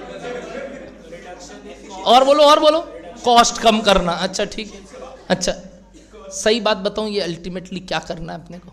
आप क्या चाहते हो मालूम? नहीं, ये तो कमाना आपका मोटिव है, बट ये कमाने के लिए आप कैसे स्ट्रैटेजिकली मैनेज करते हो धंधे को, पता है? आपको अचीव करना है। एक बहुत गोल्डन वर्ड बोल रहा हूँ, बुक्स में शुरू में नहीं लिखा हुआ रहता है, बट कंटेंट का बहुत इंपॉर्टेंट पार्ट होता है। क्या सुनना? आपको कॉम्पिटिटिव एडवांटेज गेन करना है। क्या वर्ड बोले, सुने? Competitive advantage. ये वर्ड सबसे पहले दिया गया था, पता है किनके द्वारा आपको? बहुत पहले एडम स्मिथ, जो पता है आपको फादर ऑफ इकोनॉमिक्स कहलाते थे। बहुत पहले का बात है, फादर ऑफ इकोनॉमिक्स बोलते हैं उनको। और economics is the core subject, जिसको इकोनॉमिक्स समझना आता है वो सब कुछ समझ सकता है। उन्होंने ये बात बोला था, क्या पता है? कि आपको क्या अचीव करना चाहिए कोई भी चीज में? Competitive advantage. मतलब उनका कहीं ना कहीं ये वर्ड आया था, डेवलप हुआ था, जिसके बाद डेविड रिकार्डो ने भी आपके लिए क्या आया पता है? Comparative advantage. वहां पे आया, क्या बताइए? कंपेयर। और मैं क्या वर्ड यूज किया बताइए तो? Competitive advantage. सर अब बताइए इस वर्ड का मीनिंग बताइए, आपको क्या लग रहा है? What do mean by competitive advantage? Anybody बोल।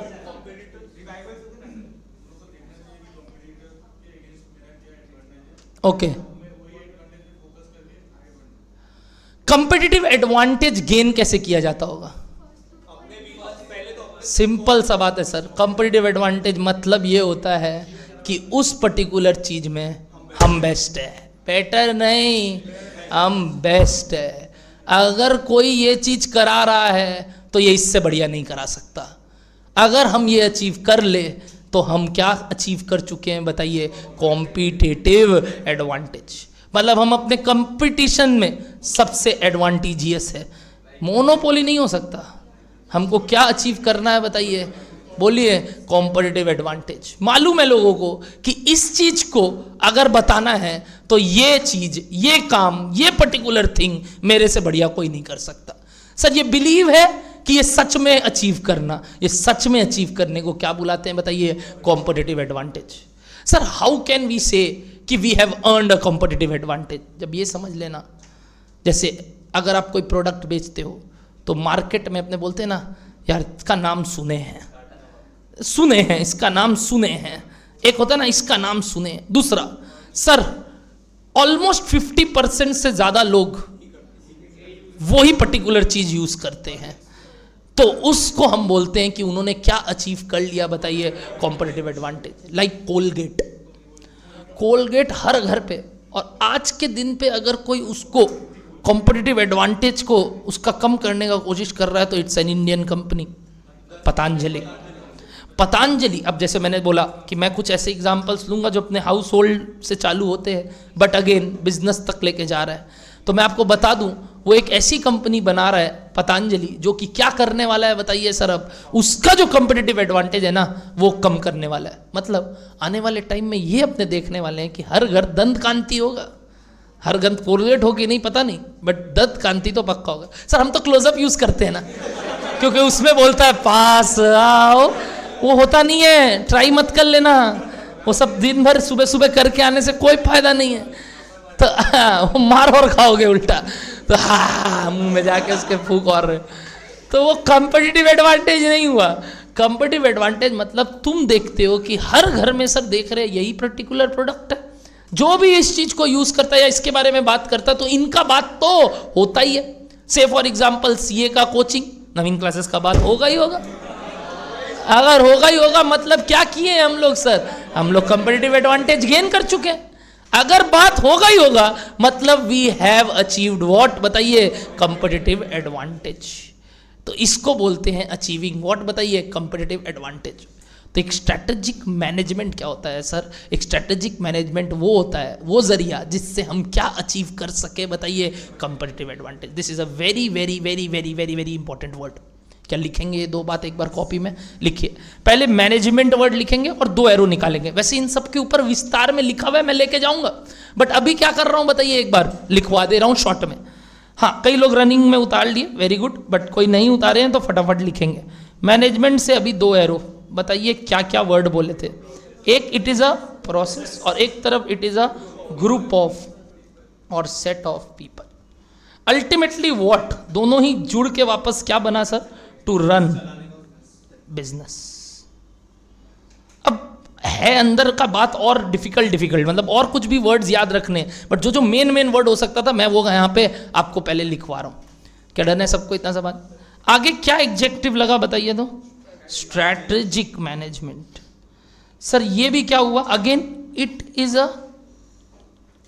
इज अ प्रोसेस और व्हाट बताइए? और what? Set of people to achieve, बताइए क्या? Competitive advantage in business. याद करो मैनेजमेंट होता क्या है? वही जो बिजनेस चलाए। अब स्ट्रेटेजिक मैनेजमेंट क्या होता है सर? बिजनेस ऐसे चलाए कि हम क्या कर सके बताइए? कंपेटिटिव एडवांटेज अचीव कर सके। इस तरीके से बिजनेस चलाने को, या जो ग्रुप ऑफ पीपल इस तरीके से काम करते हैं उनको क्या बुलाते हैं बताइए? Strategic management. क्या वर्ड का मीनिंग क्लियर है? तो अब यहां से एरो निकालेंगे किस वर्ड से बताइए? Competitive advantage. What do you mean bye competitive advantage sir? बताइए कैसे बोल सकते हैं कि हम कंपेटिटिव एडवांटेज अचीव कर चुके हैं सर? वेंस बताइए? We are an option for at least क्या? More than 50% of the business market share. क्या समझ में आ रहा है बात? ऑप्शन होने चाहिए। अब ले ना ले जनरली हो या ना हो, but at least everybody is knowing कि ये है। कभी क्या होगा? कोई किसी को आउट परफॉर्म करेगा, कभी कोई किसी को, तो कभी कोई वापस से मार्केट में घुसने के लिए काम करेगा। Like you know Nokia. अच्छा आपने इनका नाम भी सुना है? नहीं मोटोरोला तो नहीं सुना होगा आपने। मैं पूछना चाहता हूं, ब्लैकबेरी सुना है? ब्लैकबेरी नोकिया ना जानते भी नहीं थे लोग सैमसंग क्या है। लोग आईफोन नहीं जानते थे। अगर कोई ब्रांड में जानते थे तो ब्लैकबेरी जानते थे। अरे वो कपड़ा का नहीं बात कर रहा हूँ, फोन में आता था उस समय, जबरदस्त फोन था, कीपैड का, बहुत जबरदस्त। उसका अपना मैसेजिंग अलग तरीके से होता था, जैसे आई मैसेज होता है ना, उसका बी मैसेज होता था। तो वो जो ब्लैकबेरी होता था वो होता था कि हाई क्लास लोग यूज कर रहे हैं, और अगर कोई नॉर्मल सब यूज करते तो हर घर नोकिया था। ये जो हर घर नोकिया था ना उस समय, रातों रात लगा एक सॉफ्टवेयर के वजह से वो आउट परफॉर्म हो गया। Anybody knows that software name? Very good, Android. तो सर एंड्रॉयड कैसे कोई फ़ोन को बाहर कर सकता है? फ़ोन ने उसको एक्सेप्ट करने से मना कर दिया। नोकिया बोला हम अपने अंदर वो वाला ऑपरेटिंग सॉफ्टवेयर नहीं लाएंगे, हम अपना विंडोज़ ही चलाएंगे। और वहीं सैमसंग यानी अदर कोरियन फोन्स ने क्या किया बताइए, उसको इनकॉर्पोरेट कर लिया, और सिंस इतना अच्छा ऑपरेटिंग सॉफ्टवेयर था कोई कि उसके वजह से वो बाहर हो गया। मतलब फ़ोन में कोई कमी नहीं थी, सिर्फ एक गलत डिसीजन, क्या बताइए, कि ऑपरेटिंग सिस्टम एक्सेप्ट नहीं करना, और उस वजह से ख़त्म। अब अगर वही चीज़ वो कर लेता तो शायद आज भी सब घर क्या होता बताइए, नोकिया। अब ये चीज़ करने के तरीके कैसे करते हैं अचीव, वो हम आगे सीखेंगे, बट इसको अचीव करना कि हर घर जो फ़ोन है उसको क्या बुलाते हैं sir, we have achieve what, competitive advantage. बोलो।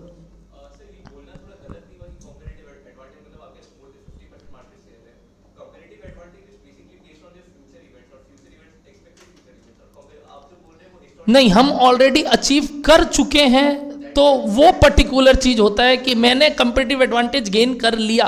अब वो गेन करने के लिए जो पॉलिसीज हम बना रहे हैं वो तो मात से कर रहे हैं, बट ये अचीव करना हमारा क्या है, मकसद। ये वापस से पढ़ लाइन क्या लिखा, it is a process to what, achieve. ये नहीं कि कर चुके हैं, हमको करना है ये। अगर हम ये कर लिए तो मतलब हमने क्या किया, अपना स्ट्रेटेजिक मैनेजमेंट को इंप्लीमेंट कर लिया। हाँ, करेक्ट। कैसे हिस्टोरिकल डेटा, मैं तो बोल रहा हूं आने वाले टाइम के लिए। अभी मेरे पास मान लो 10% शेयर है, मान लो FMSM पढ़ाता हूं मैं इंडिया में, और इंडिया में जितने टीचर्स हैं सब मिला के मेरे पास 10% लोग आते हैं, कोई के पास 10% जाते हैं, कोई के पास 25% जाते हैं, और कोई के पास 12% जा रहे हैं। तो इस तरीके से अगर देखा जाए तो किसका कंपेटिटिव एडवांटेज है सर? आप बोलते थे बचपन में इस मार्केट को PC मार्केट बोलते हैं, जहां पे हर कोई कुछ ना कुछ क्या कर रहा है बताइए, कहीं ना कहीं है। बट फिर भी हो सकता है इनके अंदर क्या हो, कोई एक क्या हो सबसे ऊंचा, और उस ऊंचा में भी क्या होना पड़ेगा आपको, 50 के ऊपर। This is legal definition of what, achieving what, competitive advantage. But yes, अब अगर मैं जेनरिक बात करूं तो सर आप इतना ज्यादा क्यों देख रहे हो? आप पहले ये देखो ना कलकत्ता में कौन कितना है, आप पूरा इंडिया का बात क्यों कर रहे हो? अब वो हो गया क्या, मैंने सैंपल साइज चेंज कर दिया तो कंपेटिटिव एडवांटेज चेंज हो गया। तुम किससे कंपेयर किया मालूम? तुम बोला सर एक गली का में देखो, इस गली में हम राजा है, कि नहीं फिर सर इस मोहल्ले में देखो हम राजा है, नहीं सर इस कलकत्ते में देखो हम राजा है, नहीं सर वेस्ट बंगाल में देखो हम राजा है, नहीं सर इंडिया में देखो हम राजा है। तो वो तो सैंपल चेंज करते करते अभी तुम्हारा strategic management is process to achieve what, competitive advantage. अब तुम बोलेगा एडवांटेज हमको कहाँ गेन करता है, सिर्फ इंडिया में, और कोई का क्या हो सकता है मालूम, ग्लोबली। कोई को क्या करना है बताइए, ग्लोबली, कि ग्लोबली मेरा मार्केट शेयर क्या होना चाहिए बताइए, 50% से ज़्यादा। तो वो स्ट्रेटेजिक मैनेजमेंट नया आ गया, तो वो अब मेरा क्या हो गया, ऑब्जेक्टिव। तो वो सब चीज़ हम वापस से पढ़ेंगे, बट अल्टीमेट क्राइटेरिया क्या है हमको, कि हम स्ट्रेटेजिक मैनेजमेंट का डेफिनेशन अगर बोले तो it is dealt with what, to achieve what, competitive advantage. और literal meaning of competitive advantage is what, to have a share of what बताइए, या to achieve a share of what, more than 50% the market. Otherwise you have not attend competitive advantage, not. अगर आप market share का कितना achieve कर लिए, 50 या उससे ज़्यादा, सॉरी 50 से ज़्यादा है, तो आप क्या बोलते हो कि आपने क्या अचीव कर लिया बताइए? जैसे आपने होल्डिंग कंपनी और सब्सिडरी कंपनी पढ़ा, आप एक तरीके से बोल सकते हो सर 49% भी लिए हैं, तो एक तरीके से सर देखिए तो मेरा ही डिसीजन है सर। बट बोला कब जाता है कि तुमने 50 से हल्का सा ऊपर, अच्छा वर्ड इज मोर देन 50, 50 भी नहीं क्या? अब तुम बोल अगर हम 50 कर लिया तो भी हम क्यों नहीं होल्डिंग है? लीगली नहीं हो, लीगली नहीं हो, बट एक तरीके से देखे सर तो मोटा मोटी कंट्रोल मेरे हाथ में ही है। अब कोई भी जन SR इन GM तो पास नहीं कर सकता मेरे डिसीजन के बिना, बट फिर भी तुम क्या नहीं हो बताओ, होल्डिंग नहीं हो। तो ये लीगल डेफिनेशन है, अगर आप प्रिसाइजली जाएंगे तो अलग अलग जगह अलग अलग बात होता है। बोल।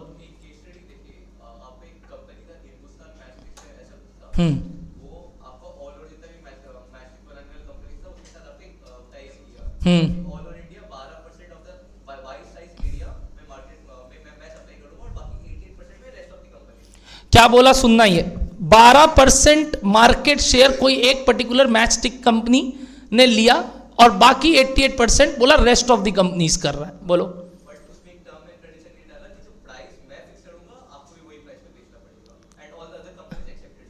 करेक्ट, तो कहां से कंपेटिटिव एडवांटेज आया? तो उसका मतलब थोड़ी कंपेटिटिव एडवांटेज है, तो तुम प्राइस मेकर है कंपनी का। ये तो ओलिगोपॉली वाला टाइप का तुम बात किया। सुनना क्या बोला, जैसे कोक और पेप्सी, अब ये दोनों में कौन कंपटीटिव एडवांटेज लेके रखा है ये जानना डेटा पे है। एक बोलेगा क्या बताएं हम लेके रखे, एक क्या बोलेगा मालूम हम लेके रखे। क्यों? सब अपना अपना बिजनेस स्ट्रैटेजी है बोलने का। कोई को कोई फिगर्स मैनिपुलेट करने के लिए क्या बोल देगा मालूम, कोई ग्लोबली बोल देगा, कोई बोलेगा कनाडा में मेरा सबसे ज्यादा है, कोई बोलेगा देख इंडिया में हम ज्यादा बिकते हैं बिकॉज ऑफ थम्स अप। तो अब ये जो पर्टिकुलर चीज है, तुम जो बोला कोक, पेप्सी या कोई एक पर्टिकुलर हिंदुस्तान मैच स्टिक्स, ये लोग सब क्या किए, प्राइस मेकर है। क्योंकि ये लोग क्या किए, कार्टेल फॉर्म कर लिए कि अल्टीमेटली हम लोग क्या करेंगे बताइए, मिला के प्राइस चार्ज करेंगे। कस्टमर ओरिएंटेड नहीं, हम कौन ओरिएंटेड बात करेंगे बताओ, इंडस्ट्री ओरिएंटेड। कहाँ डिसाइड किया हो, तो मिल के बात किया ना, बाकी लोग के लिए भी तो ये कंडीशन।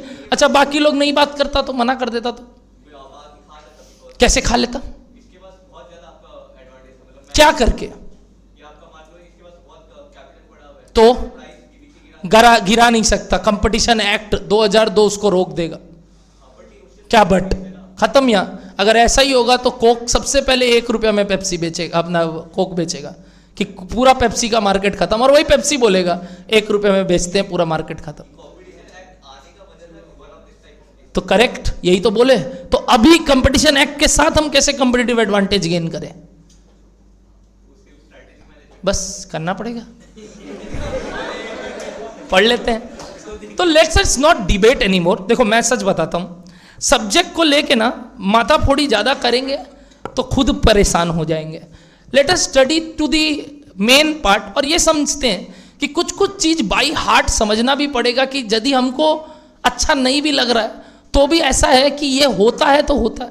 जैसे कई बार टैक्स में, लॉ में ऐसा फील लगता है कि शायद ये ऐसा नहीं, काश ऐसे होता, बट कोई उपाय नहीं है। अगर ऐसा होता ही तो इतने अमेंडमेंट्स क्यों आते, और अगर ऐसा होता ही तो सारे कंपनीज ही अगर ये फॉलो करेंगे तो सभी तो क्या बन जाएंगे, सभी बोलेगा हम कंपटीटिव एडवांटेज गेन करना चाहेगा। अगर सभी सही डिसीजन लेते तो आज कभी, ये वही वाली बात हो गई बच्चा कि शेयर मार्केट में अगर सबके पास परफेक्ट इन्फॉर्मेशन है तो कैसे होगा कि सामने से कोई बेचने आ रहा है और कोई खरीदने आ रहा है। पक्का कोई के पास क्या इन्फॉर्मेशन है कि ऊपर जाएगा और किसी को क्या लग रहा है। अगर वही हो जाएगा तब तो तुम एक तरफ मार्केट में खड़ा रहेगा, एक तरफ खाली चित, कभी कोई इक्विलिब्रियम आ ही नहीं सकता। Let us not waste more time on this. And ये 2 पॉइंट लिख लिया क्या आपने।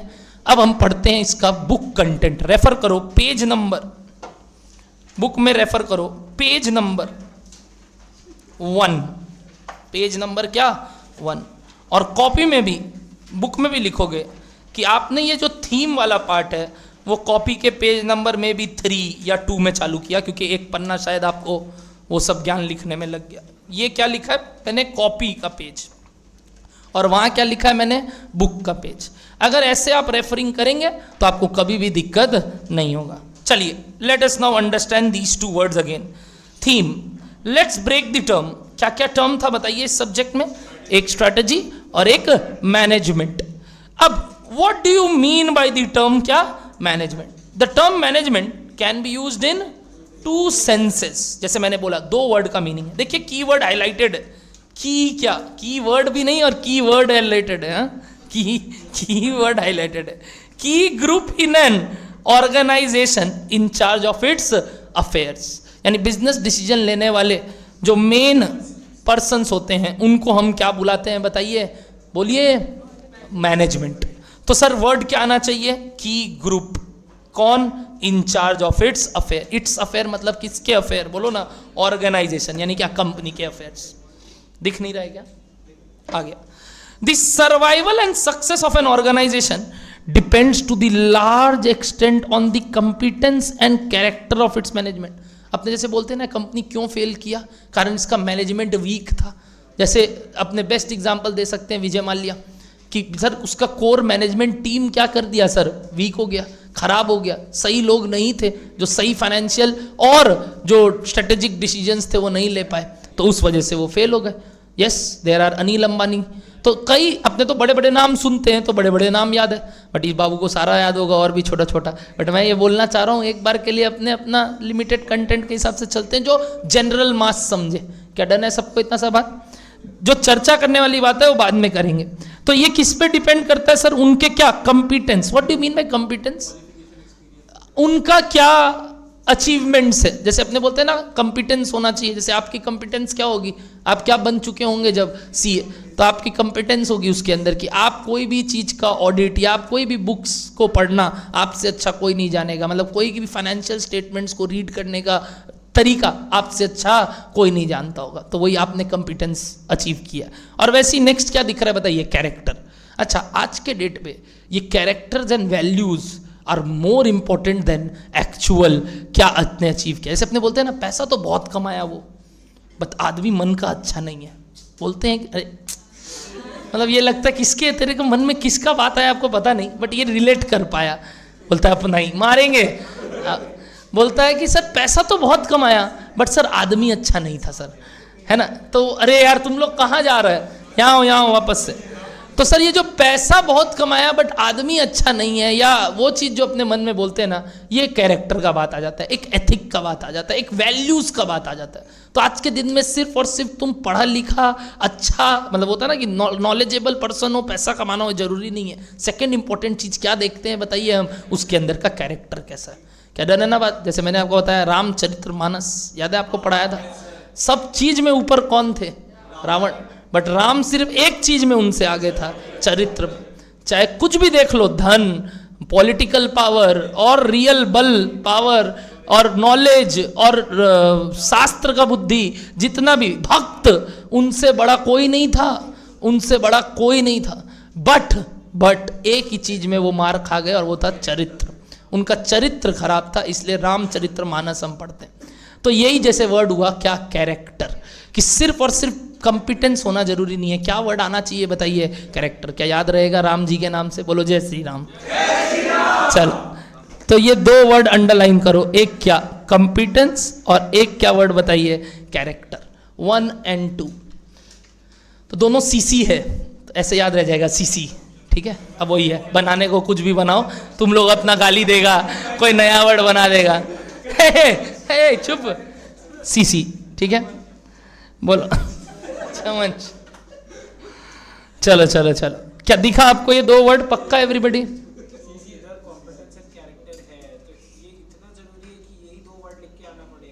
देखो अब ये तुम बात करेगा तब पढ़ी मत पढ़ाई, तुम लॉ में क्या पूछता है तब ये सब कैसे पूछ रहे, तुम लगता है ऑडिट का क्लास लाइव करने नहीं जाता। एक क्लास में आ गया ना ये, उस आदमी का माथा खा, देख वो तेरे को जला नहीं देता। चलो सह लेंगे थोड़ा, समझे। चलो पढ़ो, इतना मत सोचो, लिखना ज्यादा जरूरी है, नंबर तभी मिलेगा, बात खत्म। आइए, management has also facilitate organizational changes and adoption of effective interaction with the environment. क्या यही हमारा नेक्स्ट पार्ट है जो मैंने बोला अपने को क्या करना होगा, इन्वायरमेंटल एनालिसिस, यानी हमें क्या करना है, मैनेजमेंट को हर बेसिस पे क्या एनालिसिस करना और अडेप्ट करना है जो भी चेंज है। जैसे बोला नो किया, क्या अडेप्ट किया, नहीं किया, तो इसलिए फेल हो गया। तो जो लोग अपने डायनेमिक इन्वायरमेंट के जल्दी से अडेप्ट नहीं करेंगे वो फेल होंगे। लाइक कोविड में कई टीचर्स थे जो कलकत्ता में नंबर 1 पोजीशन पे आते थे, मतलब लोग सुनते भी नहीं थे दूसरा कोई नाम कि वहां पहले घंटा बजाना है, कि पहले तो एडमिशन वहीं लेके आना है, मंदिर था वो मंदिर। बट कोविड में एकाएक वाइट वॉश्ड, बिकॉज क्या हुआ सर, टेक्नोलॉजी का चेंज वो जल्दी से अडेप्ट नहीं कर पाए। तो सिंस वो टेक्नोलॉजी अडेप्शन नहीं ले पाए तो उनका मार्केट शेयर खत्म। तो यही बात है कि डायनेमिक इन्वायरमेंट में आपको क्या करना आना चाहिए बताइए, अडेप्ट करना आना चाहिए। क्या क्लियर है सबको, पक्का everybody? Next, the term management is also used to refer what, underline the word, क्या, सेट ऑफ इंटर रिलेटेड, जो मैंने तुमको वर्ड बोला क्या, फंक्शंस एंड प्रोसेसेस। क्या मैंने वर्ड लिखवाया आपको ऑलरेडी, क्या वर्ड था बताइए, processes and functions, carried out by the, देखो वापस से वर्ड क्या लिखा मैनेजमेंट समझाने के लिए, मैनेजमेंट मतलब मैनेजमेंट वर्ड का डेफिनेशन में क्या ला दिया, मैनेजमेंट। बोलता है मैनेजमेंट इज दैट, जो एक तरीका है जो मैनेजमेंट करता है। अरे तो गजब बात हुआ, मतलब ऊपर सिंस मैनेजमेंट वर्ड समझा दिया तो अब उस वर्ड को रिलेट कर रहा है। इससे सेकंड वाला मैनेजमेंट किससे मतलब है पता है, एक्चुअली मैंने इसका डेफिनेशन तुमको इसलिए क्या बोला पता है, manage by a group of people, is a process by a group of people. तो यहाँ काट के लिखोगे कि ये वर्ड की जगह बेटर वर्ड क्या है यहाँ लिखना बताइए, out by a group of people. क्योंकि ये वर्ड वो इसलिए यूज कर पा रहा है क्योंकि उसने ऊपर मैनेजमेंट को वो नाम से यूज किया। बट हम ऐसा नहीं करेंगे, हम इसको प्रॉपरली ऐसे लिख के आएंगे। बोलो समझ में आ रहा है? जैसे अपने बचपन में बिजनेस ऑर्गेनाइजेशन में पढ़े थे, याद नहीं है कुछ वर्ड्स, दिस इंक्लूड्स, क्या क्या लिखा हुआ है देखिए, planning, organizing, directing, staffing, controlling, ये सब सुनते थे कि नहीं आप लोग? तो ये वही है बचपन का बेकार बात। सर क्या क्या करना, प्लान करना, ऑर्गेनाइज करना, डायरेक्ट करना, स्टाफिंग करना और कंट्रोल करना, ये सब बहुत बार अपना पढ़ा हुआ है छोटे मोटे लेवल्स में। नेक्स्ट क्या है, द फंक्शंस और सब processes of a management are wide ranging, but क्या ऐसे देखा जाए तो ये बहुत सारे काम है, बट ये सब एक दूसरे से इंटरलिंक्ड है। ये होगा तो ये होगा, ये होगा तो ये होगा, अपने इन सब चीज में ज्यादा डिस्टिंग्विशन नहीं कर सकते। क्या इजी वर्ड था क्या बताइए, मैनेजमेंट। तो 2 नंबर के लिए I think it's important, but एक लॉन्ग क्वेश्चन यहां से नहीं आ सकता, मतलब एग्जाम पॉइंट ऑफ व्यू से अगर बोले तो लेस इंपॉर्टेंट। हम 2 काम करेंगे, अगर कोई चीज लेस इंपॉर्टेंट है तो उसके आगे एक डाउनग्रेड साइन बनाते रहेंगे ताकि ये याद रहे कि ये थोड़ा कम इंपॉर्टेंट था एग्जाम के लिए, बट समझते वाइज शुरू करने के लिए बहुत इंपॉर्टेंट। दूसरा, सिंस एमसीक्यू है सिलेबस में तो उसमें काम का बात हो सकता है। क्या बोल सकता है, management is a process, group of people, C A और बी और डी नन। तो हो सकता है ना आंसर क्या लिखना पड़े अपने को, सी ए और बी। क्या बोलो, डन है सबको इतना सा बात? चलिए नेक्स्ट क्या वर्ड दिखा बताइए, नाउ व्हाट वर्ड पढ़िए, नाउ व्हाट बताइए, स्ट्रेटेजिक मैनेजमेंट। क्या मतलब होता है word strategic management? Strategic management भी वापस से क्या है, एक प्रोसेस, यानी set of activities that what firms managers. क्या इस बार वर्ड चेंज किया, मैनेजमेंट की जगह क्या वर्ड यूज किया मालूम, मैनेजर्स। ठीक है, ये वर्ड मेरे को कोई दिक्कत नहीं अगर वो लिखता है तो।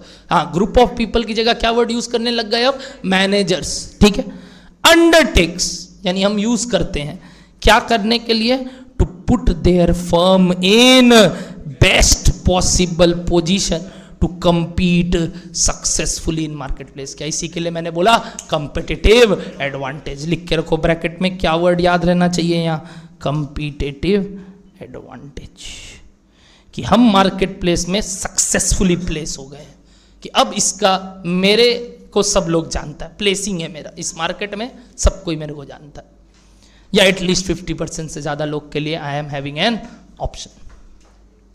बोलो डन है सबको इतना बात, पक्का एवरीबॉडी क्लियर है?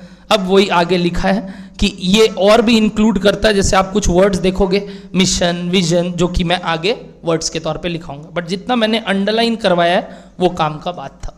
इजी है, अगेन स्ट्रेटेजिक मैनेजमेंट 1 मार्क के लिए इंपॉर्टेंट है, मतलब एमसीक्यू के लिए इंपॉर्टेंट है। यहां होता है हमारा first part complete, which is what do you mean by the word what, बताइए, स्ट्रेटजी। और ये था हमारा theme of the subject of this chapter. Now कितना देर लगा मालूम अपने को पढ़ते हुए, 1 घंटा 20 मिनट, जहां हमने अभी समझा इस चैप्टर का थीम और सब्जेक्ट का थीम। क्या सबको क्लियर है ये वाला बात? पक्का एवरीबॉडी? क्या अगला वर्ड की ओर आज चल सकते हैं? पक्का। तो चलिए नेक्स्ट वर्ड क्या दिख रहा है बताइए आपको। ऑफ कोर्स अब एक वर्ड और समझना जरूरी है, क्या बताइए, स्ट्रेटजी। आ जाइए वापस से कॉपी में, आ जाइए वापस से कॉपी में, आ जाइए वापस से कॉपी में। Ready everybody? और एक हेडिंग देंगे, क्या वर्ड बताइए अब, स्ट्रैटेजी। चलिए एक लाइन बोलता हूं, बताइए इसमें स्ट्रैटेजी क्या हुआ। एक लाइन बोलता हूं, बताइए इसमें स्ट्रैटेजी क्या हुआ।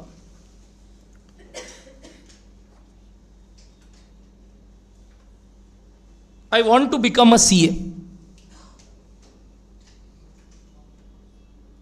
और इसके लिए मैंने नवीन क्लासेस में ट्यूशन लिया। इसमें से स्ट्रैटेजी क्या है, wants to become a CA कि नवीन क्लासेस में ट्यूशन लिया? क्या ये स्ट्रैटेजी है मेरा कि नवीन क्लासेस में अगर ट्यूशन लेंगे तो सीए बनेंगे? अरे वाह, क्या बात बोले। तो बोलिए, ये जो पहला वाला बात था बिकमिंग अ सीए, ये हमारा स्ट्रैटेजी नहीं है।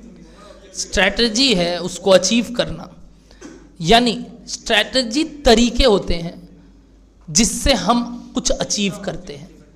यानी strategy is not what we are going to achieve, strategy is किस तरीके से हम उसको अचीव करना है। यानी अल्टीमेटली एक वर्ड बोलूँ सिनोनिम के तौर पे तो it is called a plan. Strategy is nothing but plan, कि हमने जो पूरा प्लान बनाया, एक ब्लूप्रिंट रचा है। सुने हो कभी ये वर्ड?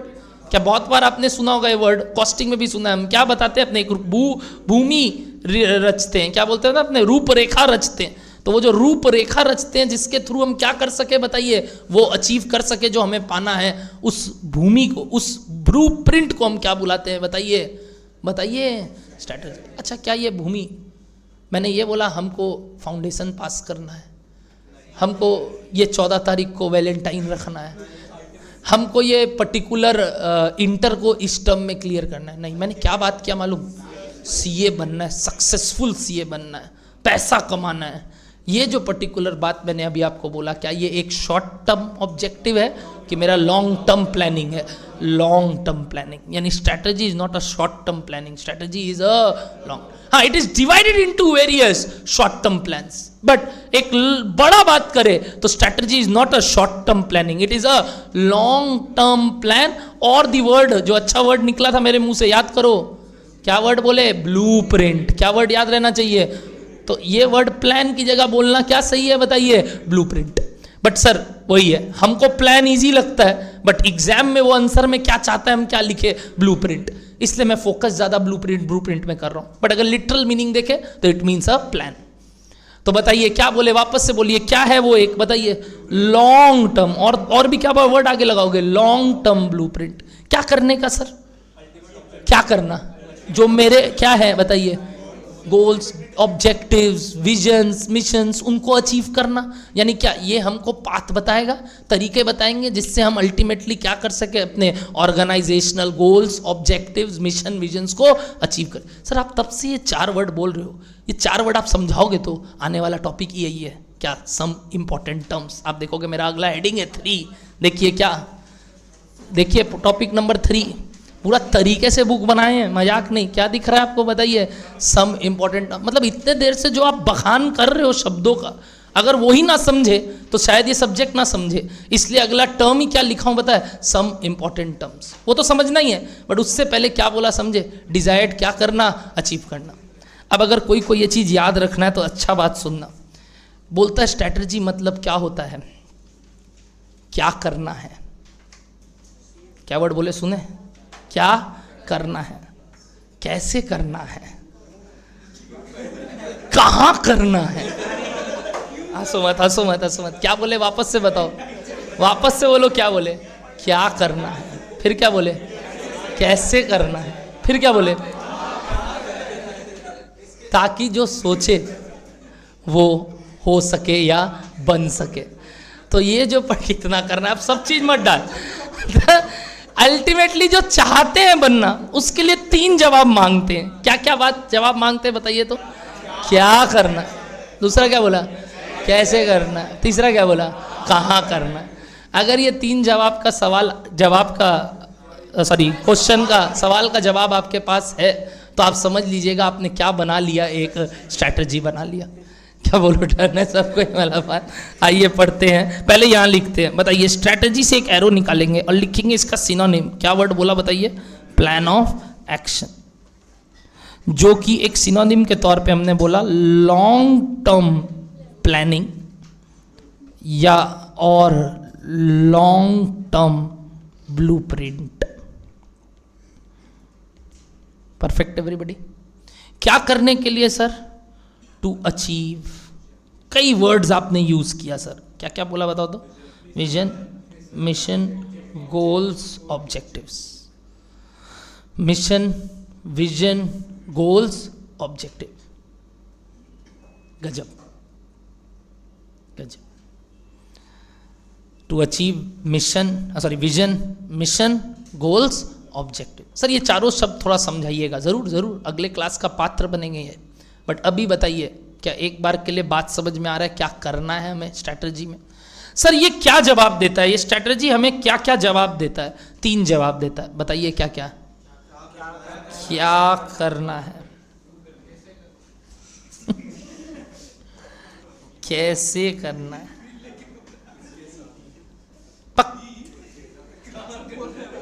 कहाँ करना है, इसलिए बोले सारा, ज्यादा नहीं। क्या, कैसे और कहां। क्या, कैसे और कहां।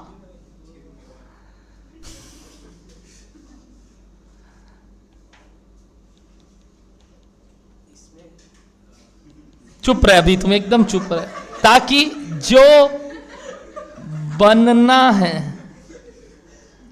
वो बने, ताकि जो बनना चाहते हैं वो बने। क्या करना है, कैसे करना है और कहां करना है। कर रहा है, बोलो डर है सबको इतना सा बात। आ जाइए, बुक में लिखिए, पेज नंबर अगेन कौन सा बताइए, 1। और यहाँ पे जो भी आपका पेज नंबर था कॉपी का, मे बी 1 और 2 और 3, आई डोंट नो। आइए पढ़ते हैं। वी में define that strategy is a, underline the word, वापस क्या, लॉन्ग रेंज। जनरली अंडरलाइन से अच्छा बेटर रहेगा अगर आप हाईलाइटर यूज करते हैं। मैं पहली बार ये सब बात यूज कर रहा हूँ क्योंकि थ्योरी पेपर है, तो एक हाईलाइटर हाईएस्ट कैरी कर सकते हो, या एक कलरफुल पेन, एक ज़्यादा नहीं, ठीक है। Long range blueprint of an क्या, ऑर्गेनाइजेशनल्स डिजायर्ड क्या, इमेज, डायरेक्शन एंड डेस्टिनेशन। यानी ये सब 3 शब्द का मतलब, जैसे मैंने पहले यूज किया आपके लिए, क्या पता है वो क्या वर्ड यूज किया मैंने, बताइए, मिशंस। और फिर ये क्या करने में जा रहा है, पहले क्या यूज किया बताइए, mission, vision, objective, goals. But इसको थोड़ा अलग ढंग से एक बार बोला गया, क्यों पता है, ये वर्ड्स अभी तक अपने सीखे नहीं है। आगे, that is what it wants to be, समझ रहे हो, क्या बनना है, उसके लिए what it wants to do, क्या करना है, how it wants to do, कैसे करना है, where it wants to do, कहाँ करना है। अगर ये 3 जवाब मांग लेंगे तो हमको जो बनना है वो हम बन पाएंगे। क्या ध्यान रहेगा सबको ये वर्ड, क्या definition of strategy is okay. अब सुनना, जैसे अपने बचपन में पढ़ते थे, कई महारथी लोग अपना अपना क्या बना के गए हैं, डेफिनेशंस। सर क्या वो लिखना जरूरी है एकदम से, एकदम भी नहीं, बट कुछ कुछ ऑथर्स और कुछ कुछ प्रोफेसर्स हैं जिनके डेफिनेशंस बहुत ही इंटरेस्टिंग और काम के बने, और वो मैंने आपके बुक में डाला। जैसे सबसे इंपॉर्टेंट डेफिनेशन एंसॉफ जी द्वारा है, और आगे ये एंसॉफ जी और भी अपने को स्ट्रेटेजिक मैनेजमेंट में कुछ ना कुछ चीजें सिखाएंगे। तो इनका एक डेफिनेशन है जो मैं चाहूंगा कि आप याद रख लो, तो बहुत बढ़िया रहेगा। क्या है सर स्ट्रेटेजी इनके हिसाब से, देखिए, इट इज अ क्या बताइए, कॉमन थ्रेड। अच्छा, थ्रेड मतलब क्या सर, धागा, और कॉमन मतलब क्या, बोलिए, सबके लिए सेम है। यानी एक कॉमन धागा है जो क्या कर रहा है सर, ऑर्गेनाइजेशन के क्या, एक्टिविटीज, यानी ऑर्गेनाइजेशन के जो काम है, प्रोसेस जो अपने पढ़े थे मैनेजमेंट, और प्रोडक्ट और मार्केट, प्रोडक्ट डैश मार्केट मतलब प्रोडक्ट और मार्केट को जोड़ रहा है। यानी किन के बीच में कॉमन धागा है बताइए, कॉमन धागा, कॉमन धागा, धागा भी कैसा, कॉमन, कॉमन मतलब सेम धागा है, एक तरफ से दूसरे तरफ टना हुआ है, जो कहां से कहां तक पकड़ के रखा है बताइए, एक तरफ किसको, ऑर्गेनाइजेशन के काम को, किससे, प्रोडक्ट या मार्केट से, प्रोडक्ट और मार्केट से एक धागा जोड़ के रखा हुआ है। क्या ध्यान रहेगा सबको ये वाला बात। क्या सर, जो डिफाइन करता है क्या, essential nature of the business, कि ये बिजनेस क्या है।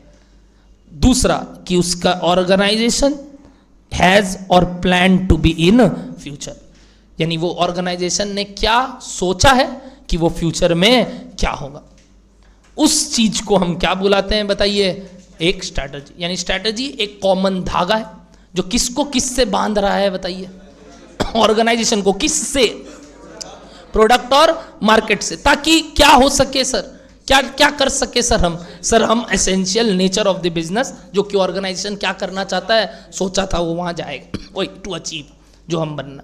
तो है बात वही घुमा फिरा के सबसे, बट इनका अगर लैंग्वेज लिखना है तो हार्डकोर इनका लैंग्वेज लिखना होगा, क्योंकि अगर आप नाम यूज कर लिए तो आपको उनका क्या करना होगा सर, इन्वर्टेड कोमा वाला डेफिनेशंस देना होगा। सर थोड़ा दी वी इधर उधर जाए चलेगा तो वो चलेगा, बट अगेन कोशिश करना है कि वो कॉमन वर्ड्स आए, जैसे कि कॉमन थ्रेड बिटवीन क्या क्या, ऑर्गेनाइजेशनल एक्टिविटीज एंड, बोलिए, मार्केट एंड प्रोडक्ट। और दूसरा वर्ड क्या था, जो क्या समझाते हैं उसका एसेंशियल नेचर, जो कि उसको क्या करना है, बोलिए, सोचे हैं या बन चुके हैं जो उसको फ्यूचर में अचीव करना, मतलब जो सोचे हैं हमको फ्यूचर में अचीव करना, या तो हैज या is planning to achieve in future, उसको हम क्या बुलाते हैं, एक स्ट्रैटर्जी। और भी एक जन का डेफिनेशन है जो मैं बोलूंगा, नॉट रिक्वायर्ड। आज का क्लास में एक लास्ट बात पूछते हुए क्लास की समाप्ति, स्ट्रैटेजीज कौन सा लेवल ऑफ बिजनेस बनाता होगा? मैं 3 लेवल बोल रहा हूं, सुनना।